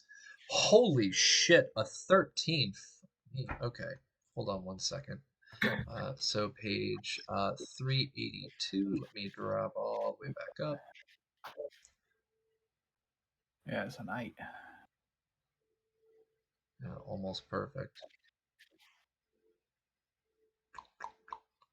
All right. No, I don't want role-based life pass. I want role abilities. Goodness gracious. This is one hefty core rulebook, and sometimes that just drives me a little nuts. There we go. Rocker Boy. Okay, so for Charismatic Impact, let's see. You're a rank 5. DB, you passed it. You're able to get a quote-unquote huge fan base riled up here in Vegas during your time. Rocker Boys fans are now all over the city and in nearby cities. They are strongly loyal and will often do major favors for the Rocker Boy in exchange for attention. So you have a huge fan base, and roll me another charismatic impact. Let's see if you're able to get some of that fan base as the maelstrom that are trying to look out for Azrael Knox instead of just old dads. Oh my fuck. You There you go. you not only have a small army now of dads with beer guts and old t-shirts that they had worn all the way back in the early 20s, but you now also have an extremely loyal fan base of Maelstrom, and for that I'm going to give you another +1 rep on your name.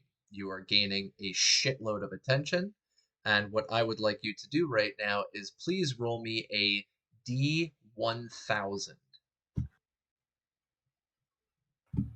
1D1000.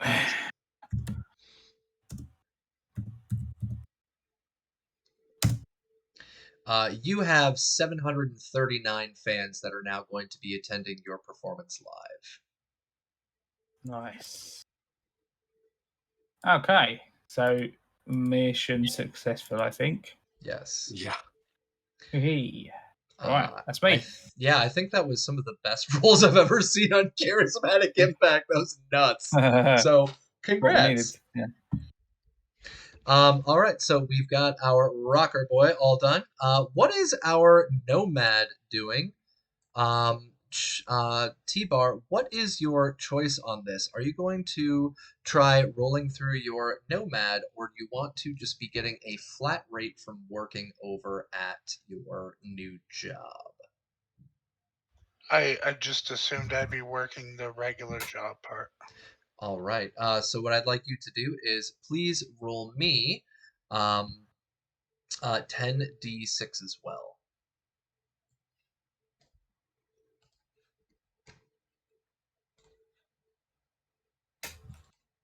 I'm resetting our cameras again because I keep having technical glitches.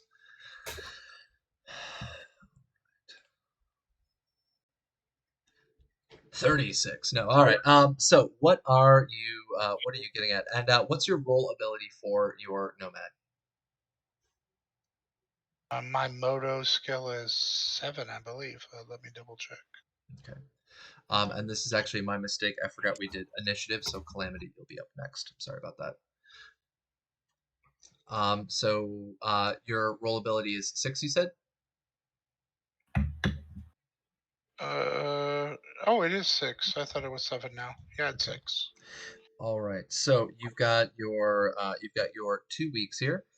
So you come in and yes, you immediately get your interview and you're set up for a job. And your first week's pay on staff training is 200 eddies.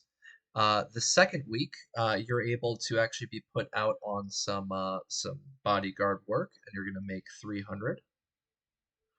That ends because you brought in a little bit too much attention, but you're able to get 100 eddies in. You find a low-end client that you're going to be working for, and you're going to work for them and the local core for the following 2 weeks. That's another 200 and 200. So from this, I'm going to give you a +1 rep, and for the first 5 weeks, we have 2, 4, 6, 7, 8, 9. You made 1,000 eddies, so 1,000 eddies and +1 rep. All right. And for our second half, 35116, you actually went straight in using your abilities, and you were able to get on a very important hit, and you were paid handsomely for that one. You got in 400 eddies. The week after, you had to lay down low, so you only made 100. The following 2 weeks, you worked for the previous client who has high trust in you. You got 300 and 300. And then for the final week, you were put onto shift for the Medicor Petrochem, and you are being set up to be prepared for your performance protection. So you are being hired on for the concert. That's going to be a final 200 on here. So 4, 5, 6, 7, 8, 9, 10, 11, 12, 13, 1,300 and plus 1 rep.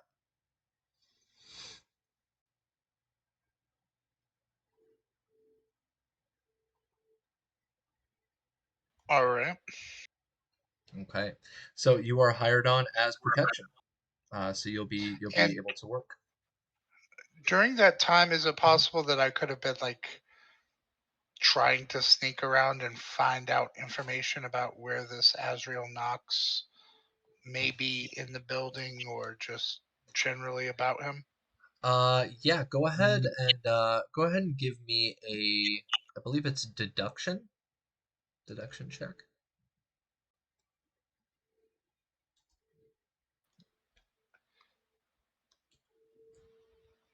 Okay. I was hoping to do more like spying, like stealth, but deduction. You can do stealth I'm just if you want. You can either do deduction or stealth. I'll let you do either. stealth is much better. So Okay. and given the time, I might as well use my luck. So I'm gonna dump my 6 luck into it. Sounds good.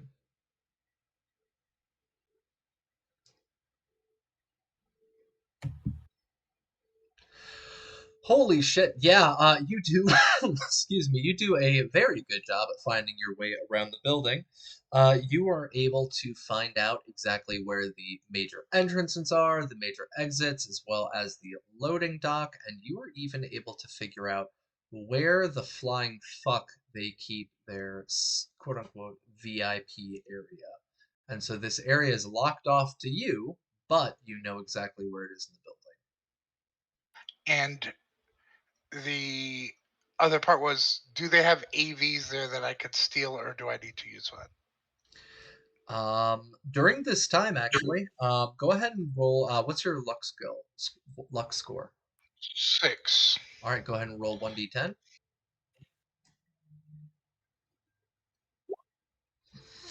All right, they do not have AVs on site, so roll me another luck check, 1d10.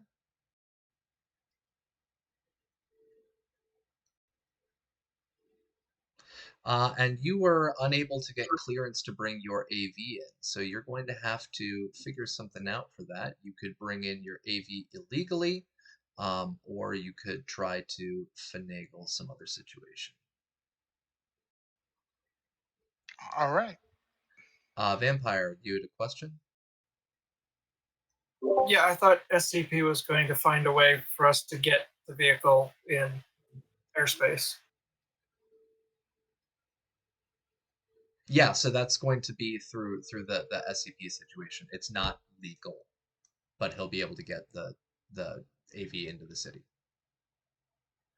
What I was checking on there first was the first roll was to see, is Medicor going to provide you with an AV? The answer was no. And the second one was going to be, is Medicor going to provide you with a license for your AV? And the answer for that was no. Both of them were above his luck.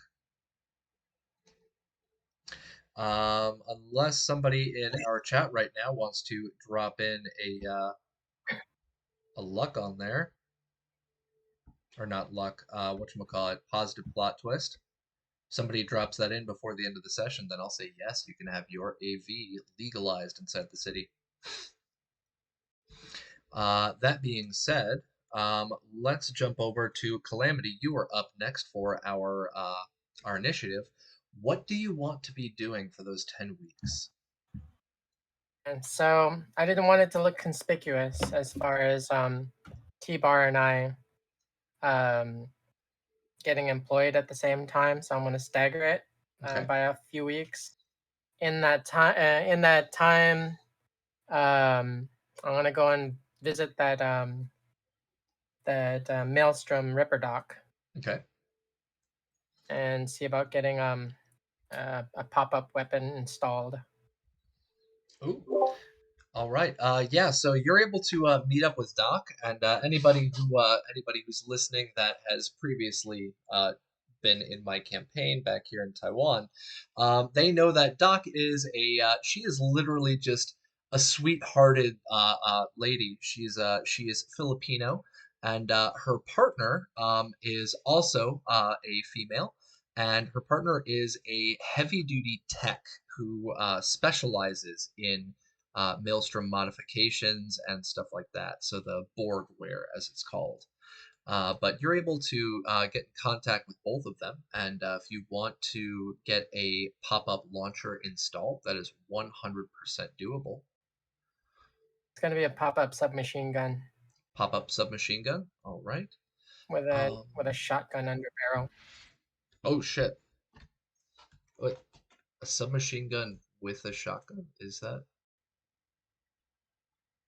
Allowable. I thought. Because that's 2 weapons in one pop. Under barrel. Huh?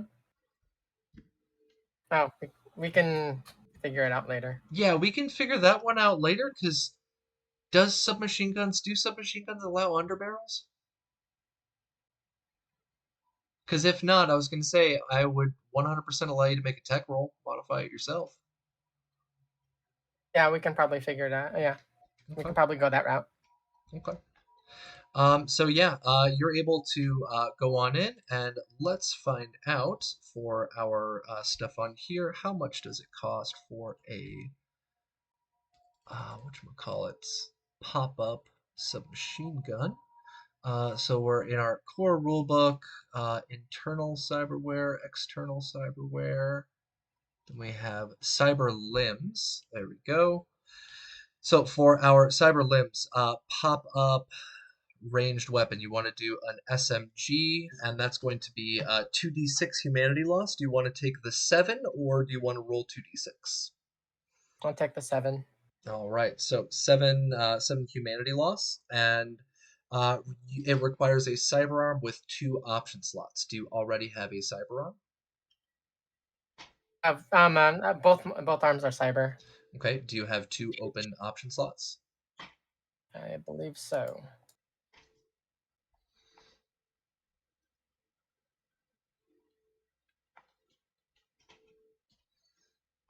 Hmm.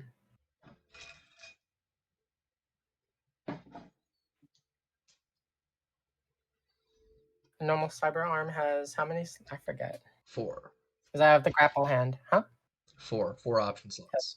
4. Yeah, so I have slots available.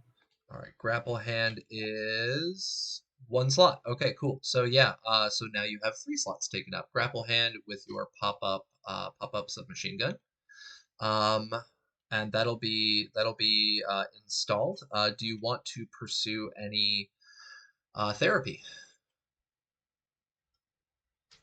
Hold off on therapy. All right. I'm good. Uh, I'm already crazy. So. yeah, I was gonna say we're just getting closer and closer to Cyber Psycho. Just wanted to double check. So we've got a pop-up launcher, or sorry, pop-up SMG.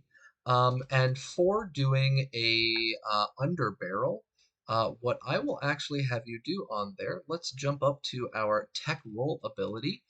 You can pay Roach to do this. You can do it yourself, or you can ask Remy to do it. But you can do a upgrade on the weapon itself. So do you want, how do you want to pursue that? Yourself, Remy, or do you want to ask Roach and pay for it? I'll probably do it myself. Okay, so let me pull up our roll abilities again. Scrolling through this PDF like a madman. Goodness gracious. Okay, there we go. So here is our tech. You want me to roll under my maker upgrade expertise? Yeah, so I'm gonna have you, let's see. So we've got our maker tech roll ability, and let's see. We can, is it going to be upgrade? Lower humanity loss, increase slots, simplify an item, grant a non-concealable weapon, the ability to be concealed, increase the quality of a weapon, grant a weapon attachment. Let's do an exotic. Increase an item's SP by 1. Install an upgrade invented by the tech. Maybe you don't even need a tech roll. Let's double check and see our SMGs. Do SMGs allow attachments?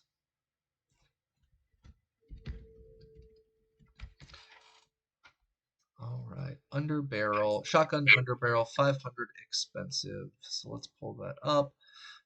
Eligible for all non-exotic ranged weapon fired with the shoulder arm skill. So actually, yeah, you can install that without even making a roll.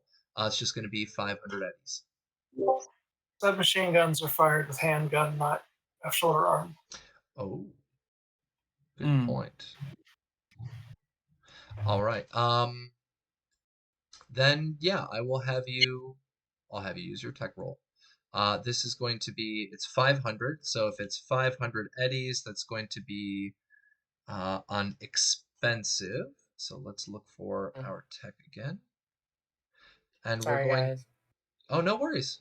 Hey, we are all learning. We're all getting stuff out of this. And I actually got a couple of messages from somebody before, actually, who was letting me know that they actually super appreciated T-Bar and Calamity for trying to do this stuff on stream because they got to learn how to do it.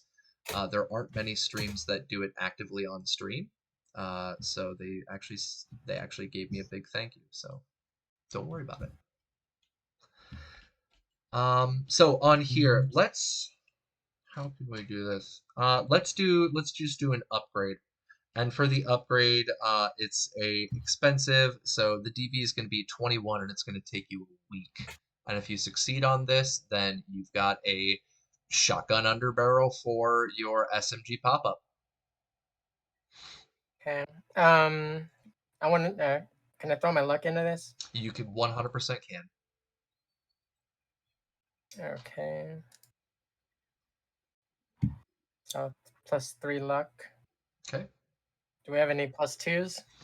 Do we have any +2s in No. chat? No, we are out. We do. Oh, wait. Oh, we are? No. No, we got Outrunner and we have my girlfriend. But neither of those have been used, and Chuggy just gave you a +2. Great, thank you. I'll take a +2 and I'll Alright. use my luck. That's Okay. +5. Yep. And DV is 21. Time is 1 week. Fingers crossed. So Okay. 13, 14, 15, 16, 17, 18. If you want to use up another of the 2 +2s, you can clear out the team and get that up to the DV you need. Just ask Okay, I'll do that. team okay And with that? Do it. If you guys Oh, yeah. mind? Do it. Do it. Okay, Alright. thank you. You've got it. You now, it's going to be a total cost of 1,000 eddies for the cyber arm upgrade with the SMG. It's going to be 500 eddies for the underbarrel. You're able to source that in from silver, and you're able to get it done. It takes you 1 week, and you now have a pop-up SMG shotgun in your arm. I wanted to ask Silver like before actually, jumping into this, like shortly after we had our conference call with her. Mhm. I wanted to shoot her a message or give her a call on my agent and just propose that or ask if she could set us up with like just a place to flop for the duration of this mission, since it's she's wanting us to get it done, and it wouldn't be beneficial to her if we were tired or if we couldn't get the amount of rest. So I mean, a simple cube hotel or whatever, or someplace where we could be rested and not have to pay out of pocket. She actually lets you know that she is sleeping outside city limits. She is sleeping in a car. Oh, I tried. Yeah, you guys can, as I said at the very end, I can ask you guys what you want to do for that, and if you want to pursue somewhere, that's totally fine. But both Silver is being set up through her car because it's free for her, and SCP actually is sleeping at the Petrochem site. The executives have housing for them. Okay. So the rest of the time, about a week later, a week after, or 2 weeks after Chuggy or after T-Bar applies, then I will go and apply. Okay. So My you've got. off-duty time. Yeah. Yeah, go ahead. Oh. My off-duty time, I wanted to see if there was any murder derby kind of extreme sports going on that I could participate in. For the derbying, they do not have any major racing events like that inside the city that aren't for heavy duty vehicles, but they do No, still have no, the Fight Club. it's not vehicle. It's not vehicle related. It's kind of Derby? like roller derby. It's kind of like roller derby. Kind of like Is Kira in something chat?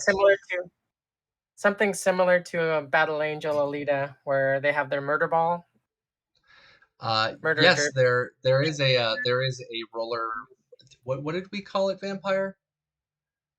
What was it called? Don't You're remember. mute. Okay. Yeah, you're on mute. I don't recall what we called it, but I do have the old skates for hit and run. Yeah. If they fit you. Yeah, they are rocket skates. So Yeah. Well, I just wanted to see if there was any teams or any sanctioned matches that I could jump in on. for something like that, yeah.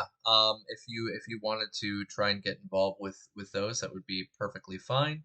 Um, that would be taking up a hustle role though, if you want to be going in for one of those competitions. Okay. I think I'll just go the security route then.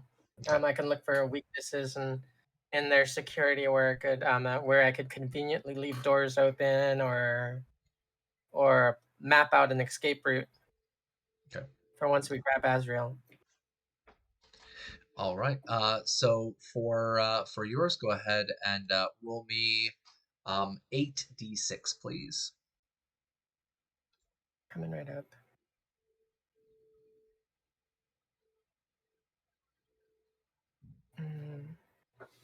Okay, so it's /roll. Yep. 8d6. Alrighty, there we go. So Calamity, you've got 8 weeks. So I'm going to split this up into 2 separate months. For yours, let's see. You come in and you actually get hired in initially by Silver. Silver needs assistance getting some of the stuff into the city. So Silver is going to be working with you while you're waiting for your employment to come through. So while you're dealing with her, you're also talking with Doc and Roach and getting after getting all of your stuff done, just as a kind of mutually beneficial arrangement. So you're going to make 200 eddies for that week.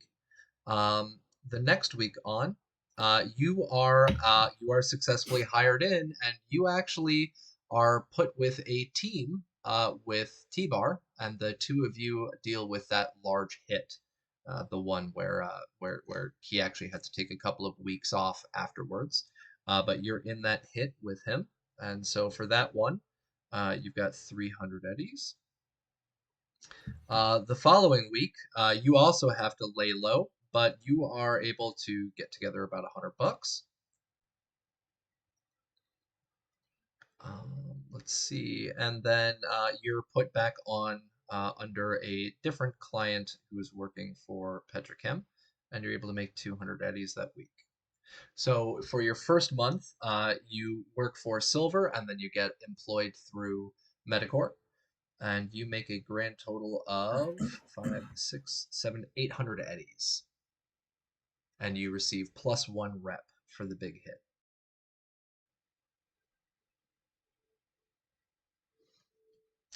The second week around, second month around. 2, 3, 4. So we got 4, 3, 5, 3. 4, 3, 5, 3. You're put in on another big hit, and so for this one, you gain another rep, and you actually gain some extra cash. So you'll be making $400 for that one instead. And then you lay low again for the following week, $100 for that. The next week, you work for a higher end client. They were impressed with your work, so you're making 300 eddies. And the final week, you are hired out as well. So you're put onto the big concert, and so you are being set up for that as well. So you got in 2 hits, so you get a +2 for your rep total, and for that second month, 4, 5, 6, 7, 8, 9, 10, you made 1,000 eddies.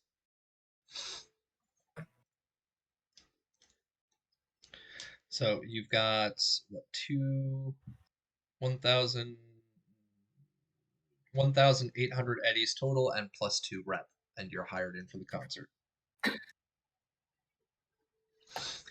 And just like just like T-Bar, the two of you were able to start making your way around. Go ahead and make me a stealth check. How stealthy were you able to do this? Or you can do deduction, whichever one you're better at.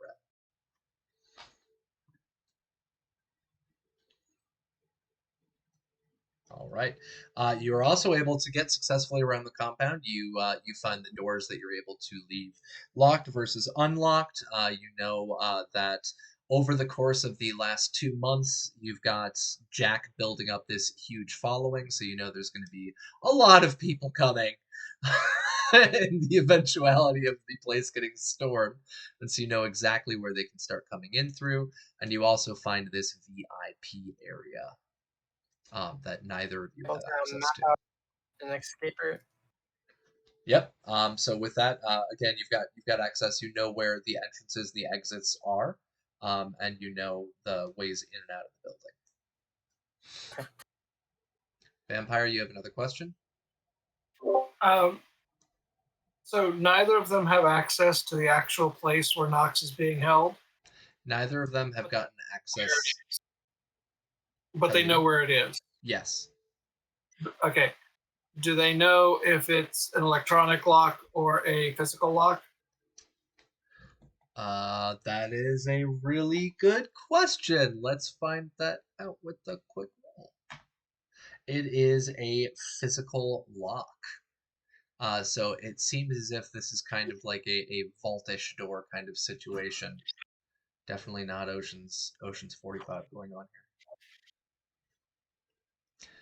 But the use of satchel charges could possibly be utilized, or a very good tech roll to cut through the door could also be done.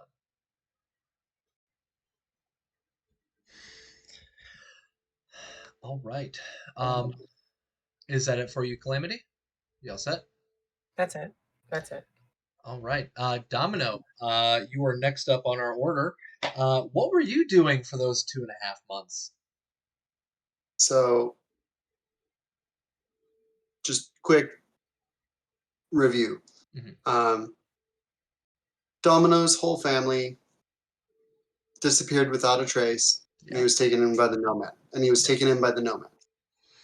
And he was adopted by the Snyders, and they became his new family. His best friend and former lover died when Bear died and the nukes went off. The rest of his family he can't find. He still keeps getting ghost calls from him, might know where they are, might be able to get them. That's what they're working on getting money for here, but doesn't know. Has had a knife thrown at him, has had short temper. When everything happened, he wasn't able to get sleep for 3 days. He's gonna take a minute and he's going to go to Doc and put down 1,000 eddies and be like, I need the most extensive therapy you can give me because I'm about to put a bullet in either my head or everybody else's that isn't close to me because blah, and starts just vomiting all of that to them. Sounds good. Yeah, you head on in, and you start talking with Doc. You give her $1,000, and she's as I mentioned before, she's actually a total sweetheart. She is a Filipina lady in her 30s. Her partner Roach is the extremely gruff, extremely impolite one, so she kind of keeps you away from Roach. But Doc herself is able to help you out, and this is I don't even know why I'm rolling. DV17, that's why. So this is going to be a success. You are able to successfully get therapy for extreme humanity loss. Go ahead and roll 4d6. Can I add my luck to that?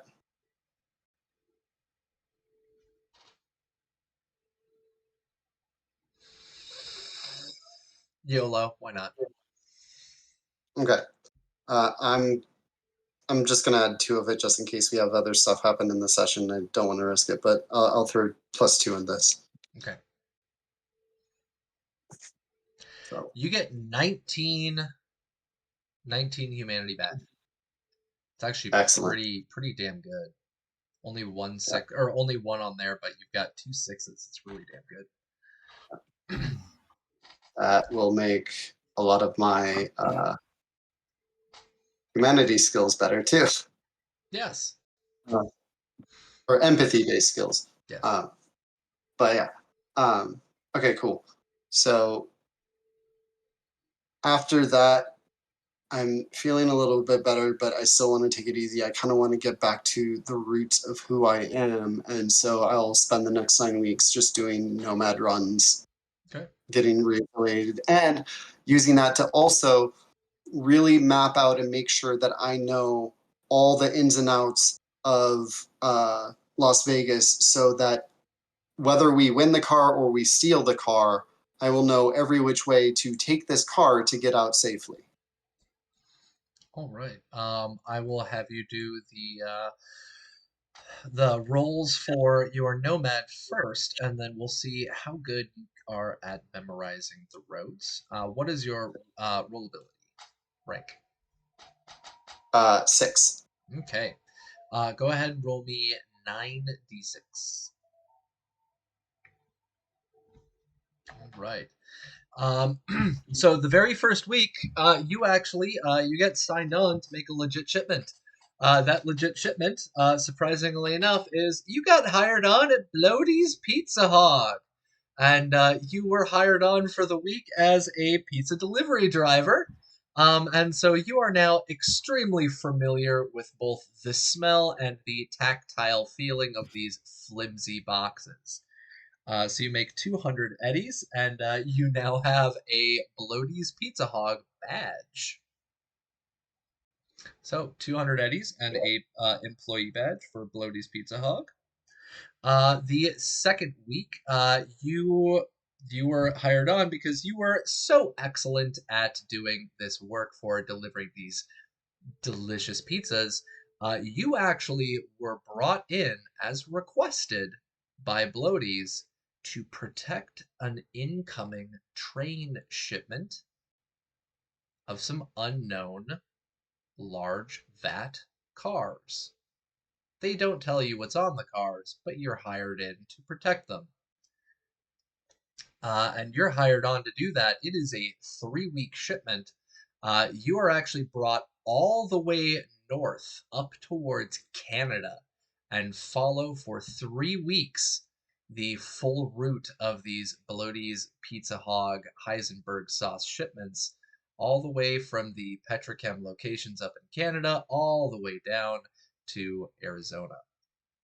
So you've got 3 weeks of that, 200 eddies per week, and you now know the full extent of the train route, all the way up to the Canadian border. And then the very last week of that, you were hired in to drive the conductor back into the city limits. And so the conductor is protected. You see that they have their own entourage with them of a couple of folks, and you drive them back into the city, make another 200 eddies. And because of your excellent work, you made +1 rep. So your first month is super redonkulously productive, and you've got a lot of knowledge, but not too much inside the city. Still Second great month, knowledge though. yes, still very good knowledge. second month that you're working on, you are hired in to protect another shipment, and for that shipment, it is something totally different. You seem to be getting a shipment of unknown crates that were being shipped from the Petrochem headquarters to each of the Bloaties franchise locations. You don't know what is inside the boxes, but you are driving their truck for them. You're hired on for 2 weeks to do that, doing these smaller deliveries, and you make $200 each. And then your last 2 weeks, you bring in a huge shipment, an absolutely massive, like 20-wheeler Mack truck. You're required to drive this through the city, and you're able to get knowledge of the major city roads, not the smaller ones, but you now know the highways and expressways. And then on that last week, you have to lay low because you were actually shot at during the shipment. So you make 300 eddies and 100 eddies, and you also now have a +1 rep for being a Bloaties employee. Yay! So for your Bloaties employment, sir, you will have your designated required polo. It is to be worn on shift at all times. You have your Bloaties mascot helmet that you are required to wear as well while you are on shift. If you have ever seen The Outer Worlds with the big moon head, imagine that, but with Bloaties' face on it.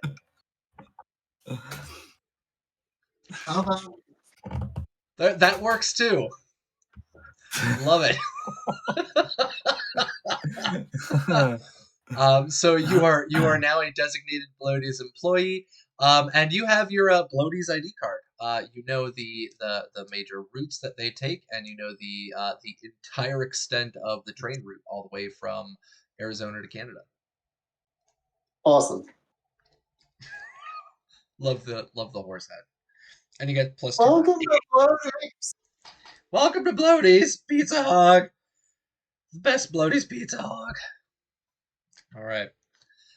Is there anything else that you are doing? We've got a wonderful imagery here. That'll be it.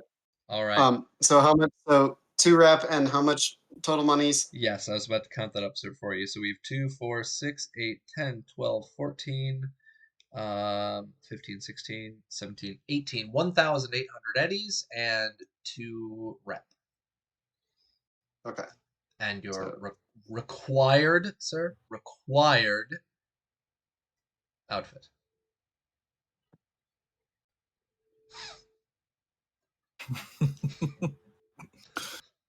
That is now part of your official outfit.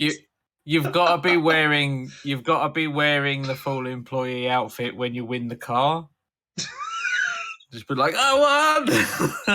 With your little name tag on. Oh, that's wonderful. All right.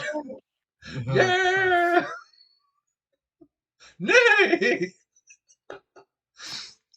All right, so Domino, you got that in the bag. Mojo, you are up next. Mojo, what the heck are you doing for these 8 weeks? Oh, sorry, 10 weeks. You're still muted again. We have appeased the mute gods so many times today, they should leave us alone for quite some time. Well, I have to mute myself because my headset died. It just stops connecting, so I'm on my speaker, so I have to disconnect when I'm not talking. Yeah, no, for 10 weeks, running side hustles on the lawman chart. All right. So you come in and you start working the local beat. You step into the role of becoming a... Oh, jeez.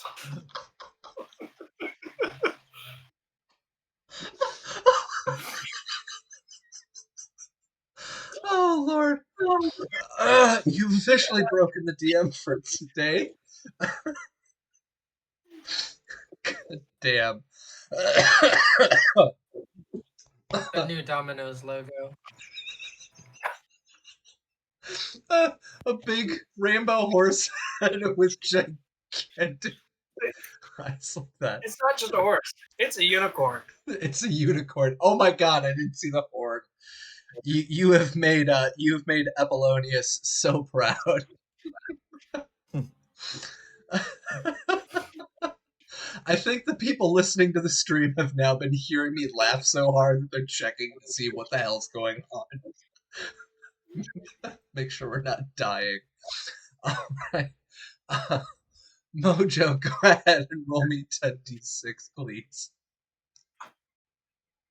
You Gotta gotta. describe the look for Spotify. Oh, right. That, A rainbow unicorn head with like steampunk goggles. steampunk cyberpunk goggles over the horse's face.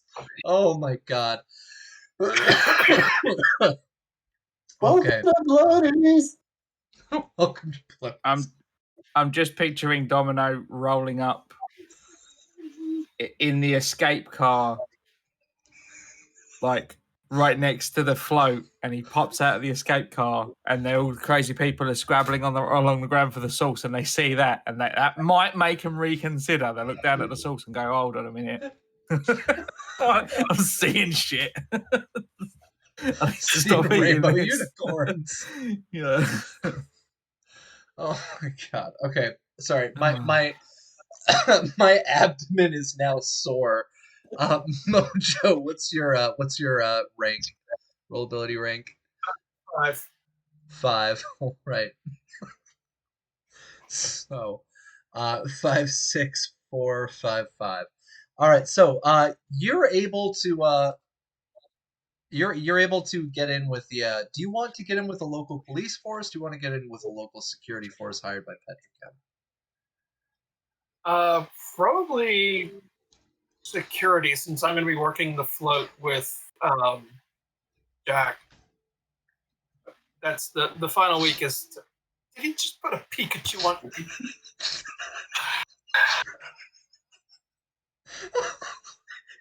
He put a Pikachu hat on top of his horn. This is wonderful. Ladies and gentlemen, this is the quality content you can find at Cybernation Uncensored. Oh, God.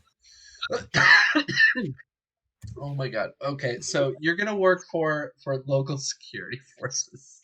Yes. Okay. Oh, my Lord. It is hard to breathe. All right. Whenever possible, working security for any of the gigs that Jack's on, so that I'm seen as a known with Jack, because that's for the final float parade. Mojo plans on being on the float All right. as security. Well, for the first week, it has nothing to do with Jack, thank God. But it says here you're actually able to deal with a major smuggling bust, major drug bust. You actually find out that there's a very odd chemist in the area that had been getting shipments in, and you're able to track down where that chemist was, and you get him busted. And they seize. Was this our buddy, the chemist? Yep, because you knew where to find him. You help track him down, and you accidentally give them the details, and you get a promotion and a bonus. You get 300 eddies for your first week on the job. Yeah. They are so proud of you to find out that you've been working so hard. Your following week, they actually they put you back on the job, and you deal with some of the local security to make sure everything is a-okay. And you deal with a gang of maelstromers that had come into the town, and you're able to help get some civil seizure. And you take some of their equipment that they had been smuggling into the town, and you're able to get another 300 eddy bonus. The following week, you had to lay low because the maelstrom were out to find your ass. And because of that, it's only going to be 200 eddies. Following week, you work again trying to hunt down more chemical suppliers in the area after they were able to get info out of your local friendly chemist. and he squeals on other chemists in the area, and you're able to get 2 different weeks where you pull down 2 big, uh, 2 big, goodness gracious, shipments of smuggled drugs. And so you get another 2 big bonuses, and you get some very, very important rep at your job. You have received, because you've gotten so many smuggling operations, you get +3 rep in your first month of work. So for the first 5 weeks, 3, 6, 9. 9 plus 3 is 12. 1,400 eddies and 3 rep. I see the unicorn is finally gone, so I can breathe properly now. Goodness. Okay. So following time around, following set of 5 weeks, you went in for another bust, and for this bust, regrettably, it went bad, and there was a big shootout. You lost some of your coworkers, so you only make 100 eddies that time around. But the info that you gained from there led you on another 2 weeks of dealing with smuggling jobs and drug busts, and you get another 2 big busts under your belt. So 1 week of oopsies and then 2 weeks of wonderful success. You got a a reward from a local leader who give you some cash for helping clean up the streets so well. And you get 300 eddies from that. And your last week, business as usual, you were hired on because you've been doing so well. You were hired on to bring in security. So you've actually gotten in another +2 rep, and you are hired on security as well. 3, 6, 9, 11, 12. 1,200 eddies for the next set of 5 weeks, and +2 rep. So you've made almost 3,000 eddies, and you got 5 rep. That was some really impressive rolls. Good job. Wow. Yeah, my rep is now 6. Yeah, you're well known across Vegas now. Mojo's got the mojo. And yeah, Maxwell was going to go try to get on site with Calamity and Ebar. All right, and he'll be working for them. Yeah, Gets to pocket his cash though. Or are you trying to steal his income? No, Okay. no. He can have his own cash. It's all good. All right. He makes money. He earns the money. He can keep it. Okay. And we're going to be wrapping this up with Remy, our tech here. Or sorry, Mojo. Was there anything else? Just at some point while I'm running around, swing by a vendor and pick up a gas mask. Oh yeah, no problem. 20 eddies. Yep. He's got a wonderful mask that you could borrow. Domino's so kind, so kind. So the mask that you pick up, it has the Bloaty's Pizza Hog straight across the front of it. I'll have it inspected and disinfected just in case Domino's paranoia is real. Make sure there's no invasive sense of bloaties. All right. So you've got your mask, and Remy, what are you doing for your 10 weeks? To start, I was going to try and tinker with my pop-up grenade launcher to try and upgrade its capacity from 1 grenade to 2. All right. Let me pull up our roll abilities real quick. So upgrade, that is a $500, which is an expensive one, right? Yeah, I believe so. All right, so that's going to be 1 week in a DV21. Go ahead and roll your upgrade. All right, I'm going to put 4 points of luck into this. All right.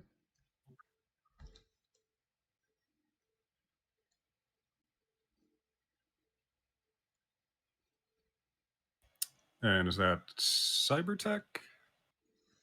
weapons That tech? would be under Cybertech, yeah. Because you're modifying a cybernetics. Or no, hold on, before you make that roll. Calamity, did you do Cybertech or Weapon Tech when you did your tech check?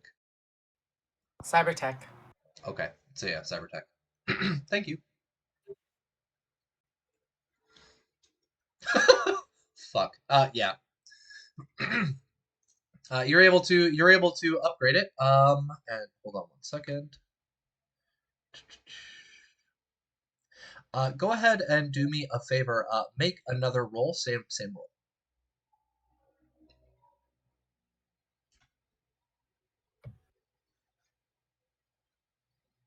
DV21, same roll. I've got something for you.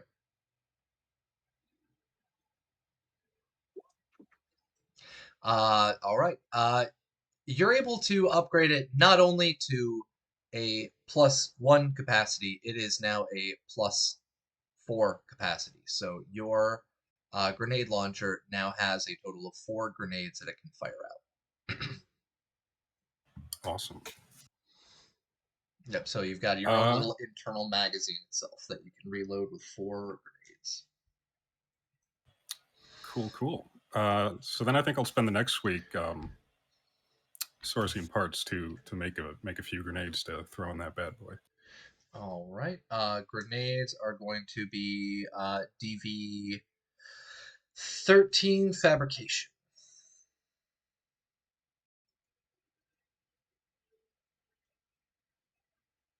And what's the skill for it? Weapons tech, sorry. Wait, they're explosives. Demolitions, my bad. Because you're not making a gun, you're making explosives. All right, yeah, you got it. All right, so how many do we... Subtract 3 from that. No, it doesn't matter, but... Yeah, you're fine. So... How many does that make? Just 1, I think. All right, how many do you want to make? 7. 7. I'm gonna spend a week on them. Yeah. All right, keep rolling. So 1 success.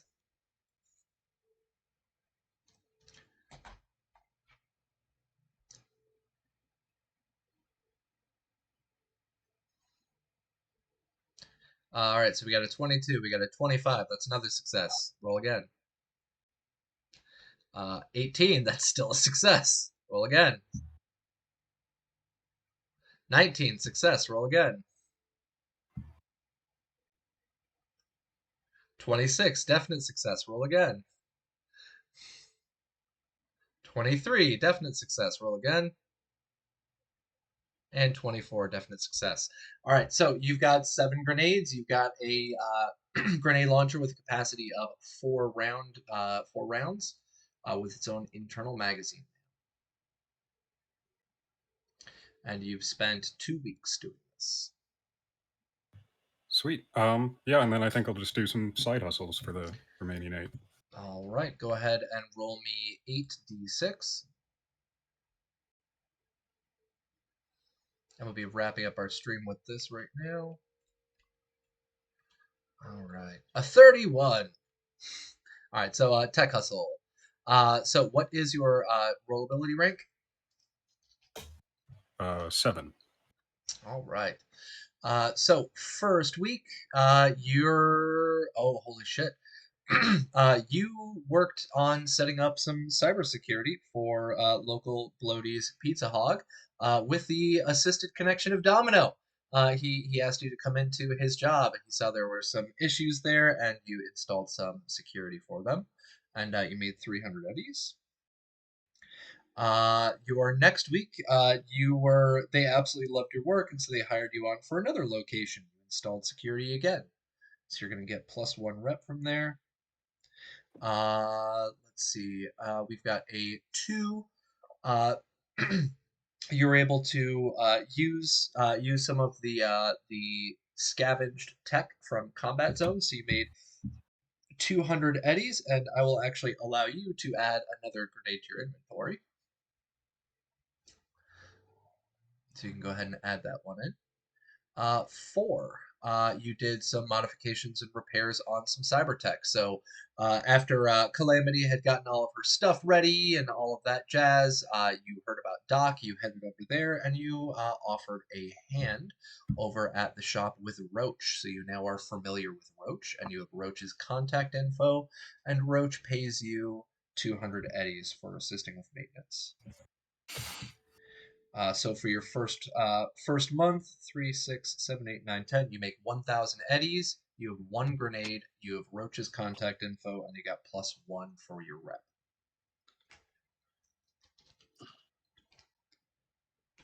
Our next month. Let's see what you are doing. So we got a 5. Roach and the Maelstroms really liked your work, so they hired you on to help fix up some of the weapons. After a shipment of weapons had been confiscated by the police, they had to bring in some new weapons, and you helped fix and assemble those up. So you get another rep, and this rep is now with the Maelstroms. The Maelstrom really like you. You get 200 eddies. And then you did 2 more weeks.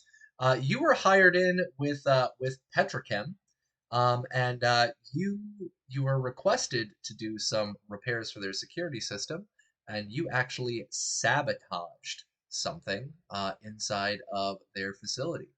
So Petrochem for 2 weeks has some very serious issues, and you're able to keep getting hired back on to fix these weird issues springing up right and left that you seem to know exactly what's wrong. And the final week, you were able to find some more garbage out from the from the area around the city, and you were able to make another grenade. So you can add 1 more grenade into your inventory. So second month, you made 800 eddies, and you got another +1 rep, and this rep is with the Maelstrom, and you got another grenade out of it. Did you say 800? 800, yep. 2, 4, 6, 8. Kitty. Yeah, so all of you used your time extremely wisely, and we've got a bunch of folks here. Mojo is rolling in dough, sitting in at over 4K. Holy shit! Yeah, Mojo made some cash. Aw, Raven gifted a sub to my group. Thank you, Raven. And positive plot twist. T-Bar. Guess what you got at the end of the month? You got a license for your AV to enter city limits legally. So you can now bring your AV into the city and drive your AV around in the city, including with its mounted weapons, without being stopped by the cops. Nice. Yes. Nice. So this is our situation. This is the end part of all of this. Thank you very much, Raven, for both the gift sub and that positive plot twist. We just got a lot of help from that on there. This is where we end out our stream, folks. Our group here is sitting pretty. We have a upcoming concert with literally hundreds of people coming in for the performance. A large chunk of them are Maelstrom. We have a Nomad here who now has a heavily armed AV that they're able to legally fly inside of city limits without being stopped by cops or other security forces. And both our Nomad and our Solo have been hired on to be working with Medicore, and they are entrusting you with security for this big upcoming operation.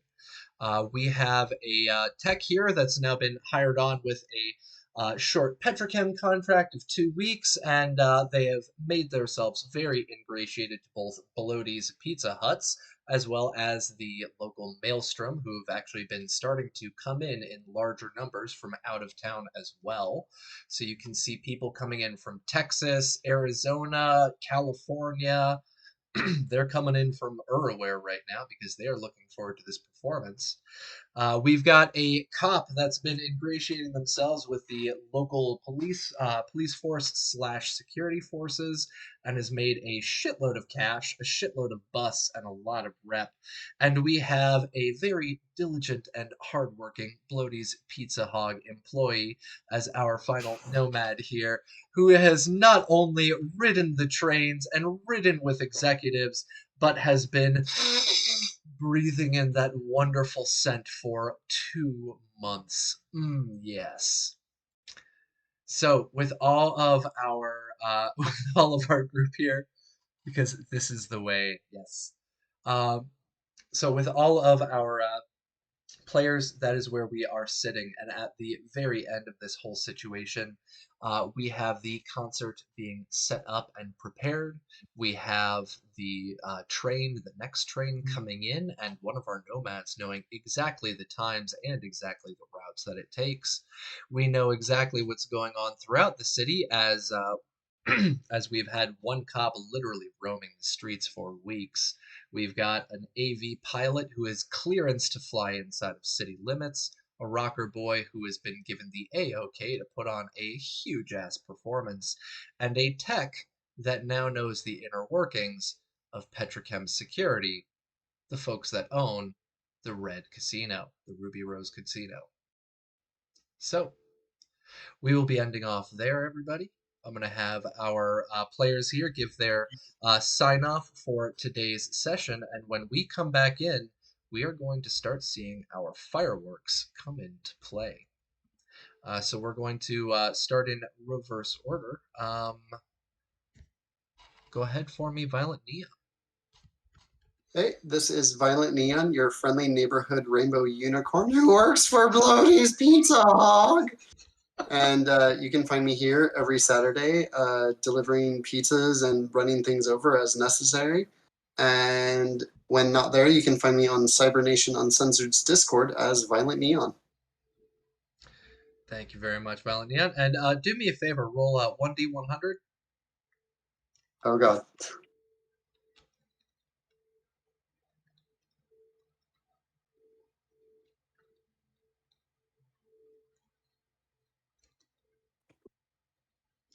All right, you only ran over 30 people in the last 10 weeks. It's all right, whatever. 30 All right. injuries, it's all good. It's all on Bloaty's insurance tab anyway. Fuck it. Look, it's 30 minutes or less or we get fined. I don't care about your safety.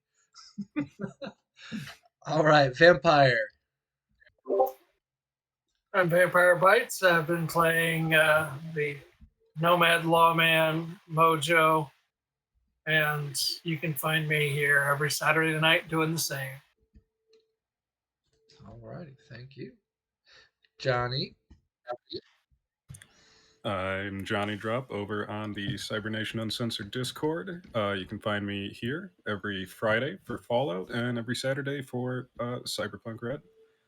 And if you'd like, you can check out my SoundCloud at Arxen. Alrighty, thank you. Raven. Hey everyone, thank you for watching. I've had the pleasure of playing your solo/tech for this evening. You can catch me on the internet at Doña Trece Cuervo. Thank you. Thank you. Chuggy, go for it. Hey, I'm Chuggy305. I play T-Bar the Nomad. I'll see you next week. Yeah, thank you, Chuggy. And Captain Mark. Captain Mark 87 on the Discord. I play Devilish Jack Holmes, the Rocker Boy. Come back here this time, the same time next week, to watch me conduct a riot.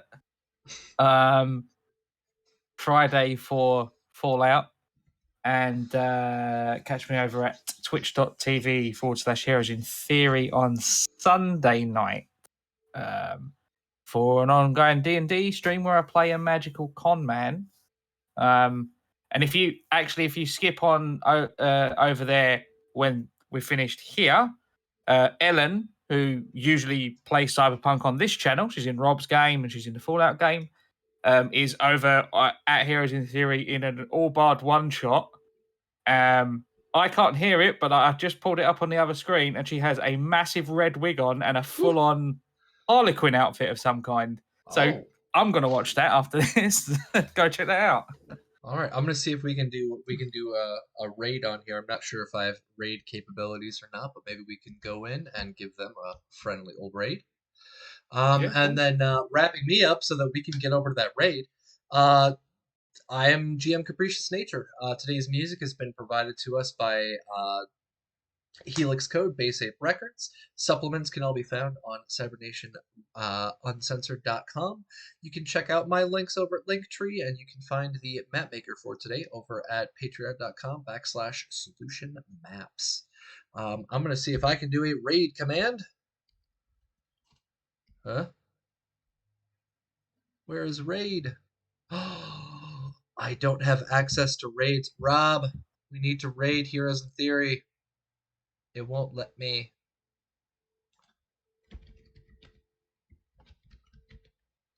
If Rob's still here, Rob can do /raid space at Heroes in Theory, and it should trigger the raid. Yeah, it says I don't have permission to perform that action. All right, well, if Rob is not here and cannot type that in for me, I'm not sure where he is at right now. We will see all of you folks later. We are going to sign off now, and you guys can head on over there. The link is right here on our Twitch. Pop that there. Twitch.tv/Heroes in Theory. So we will see you folks on over there. We will see you back here next week for Fallout and for Cyberpunk Goes Nomad. Have a wonderful week, everybody. Bye-bye. Take care. Cybernation Uncensored.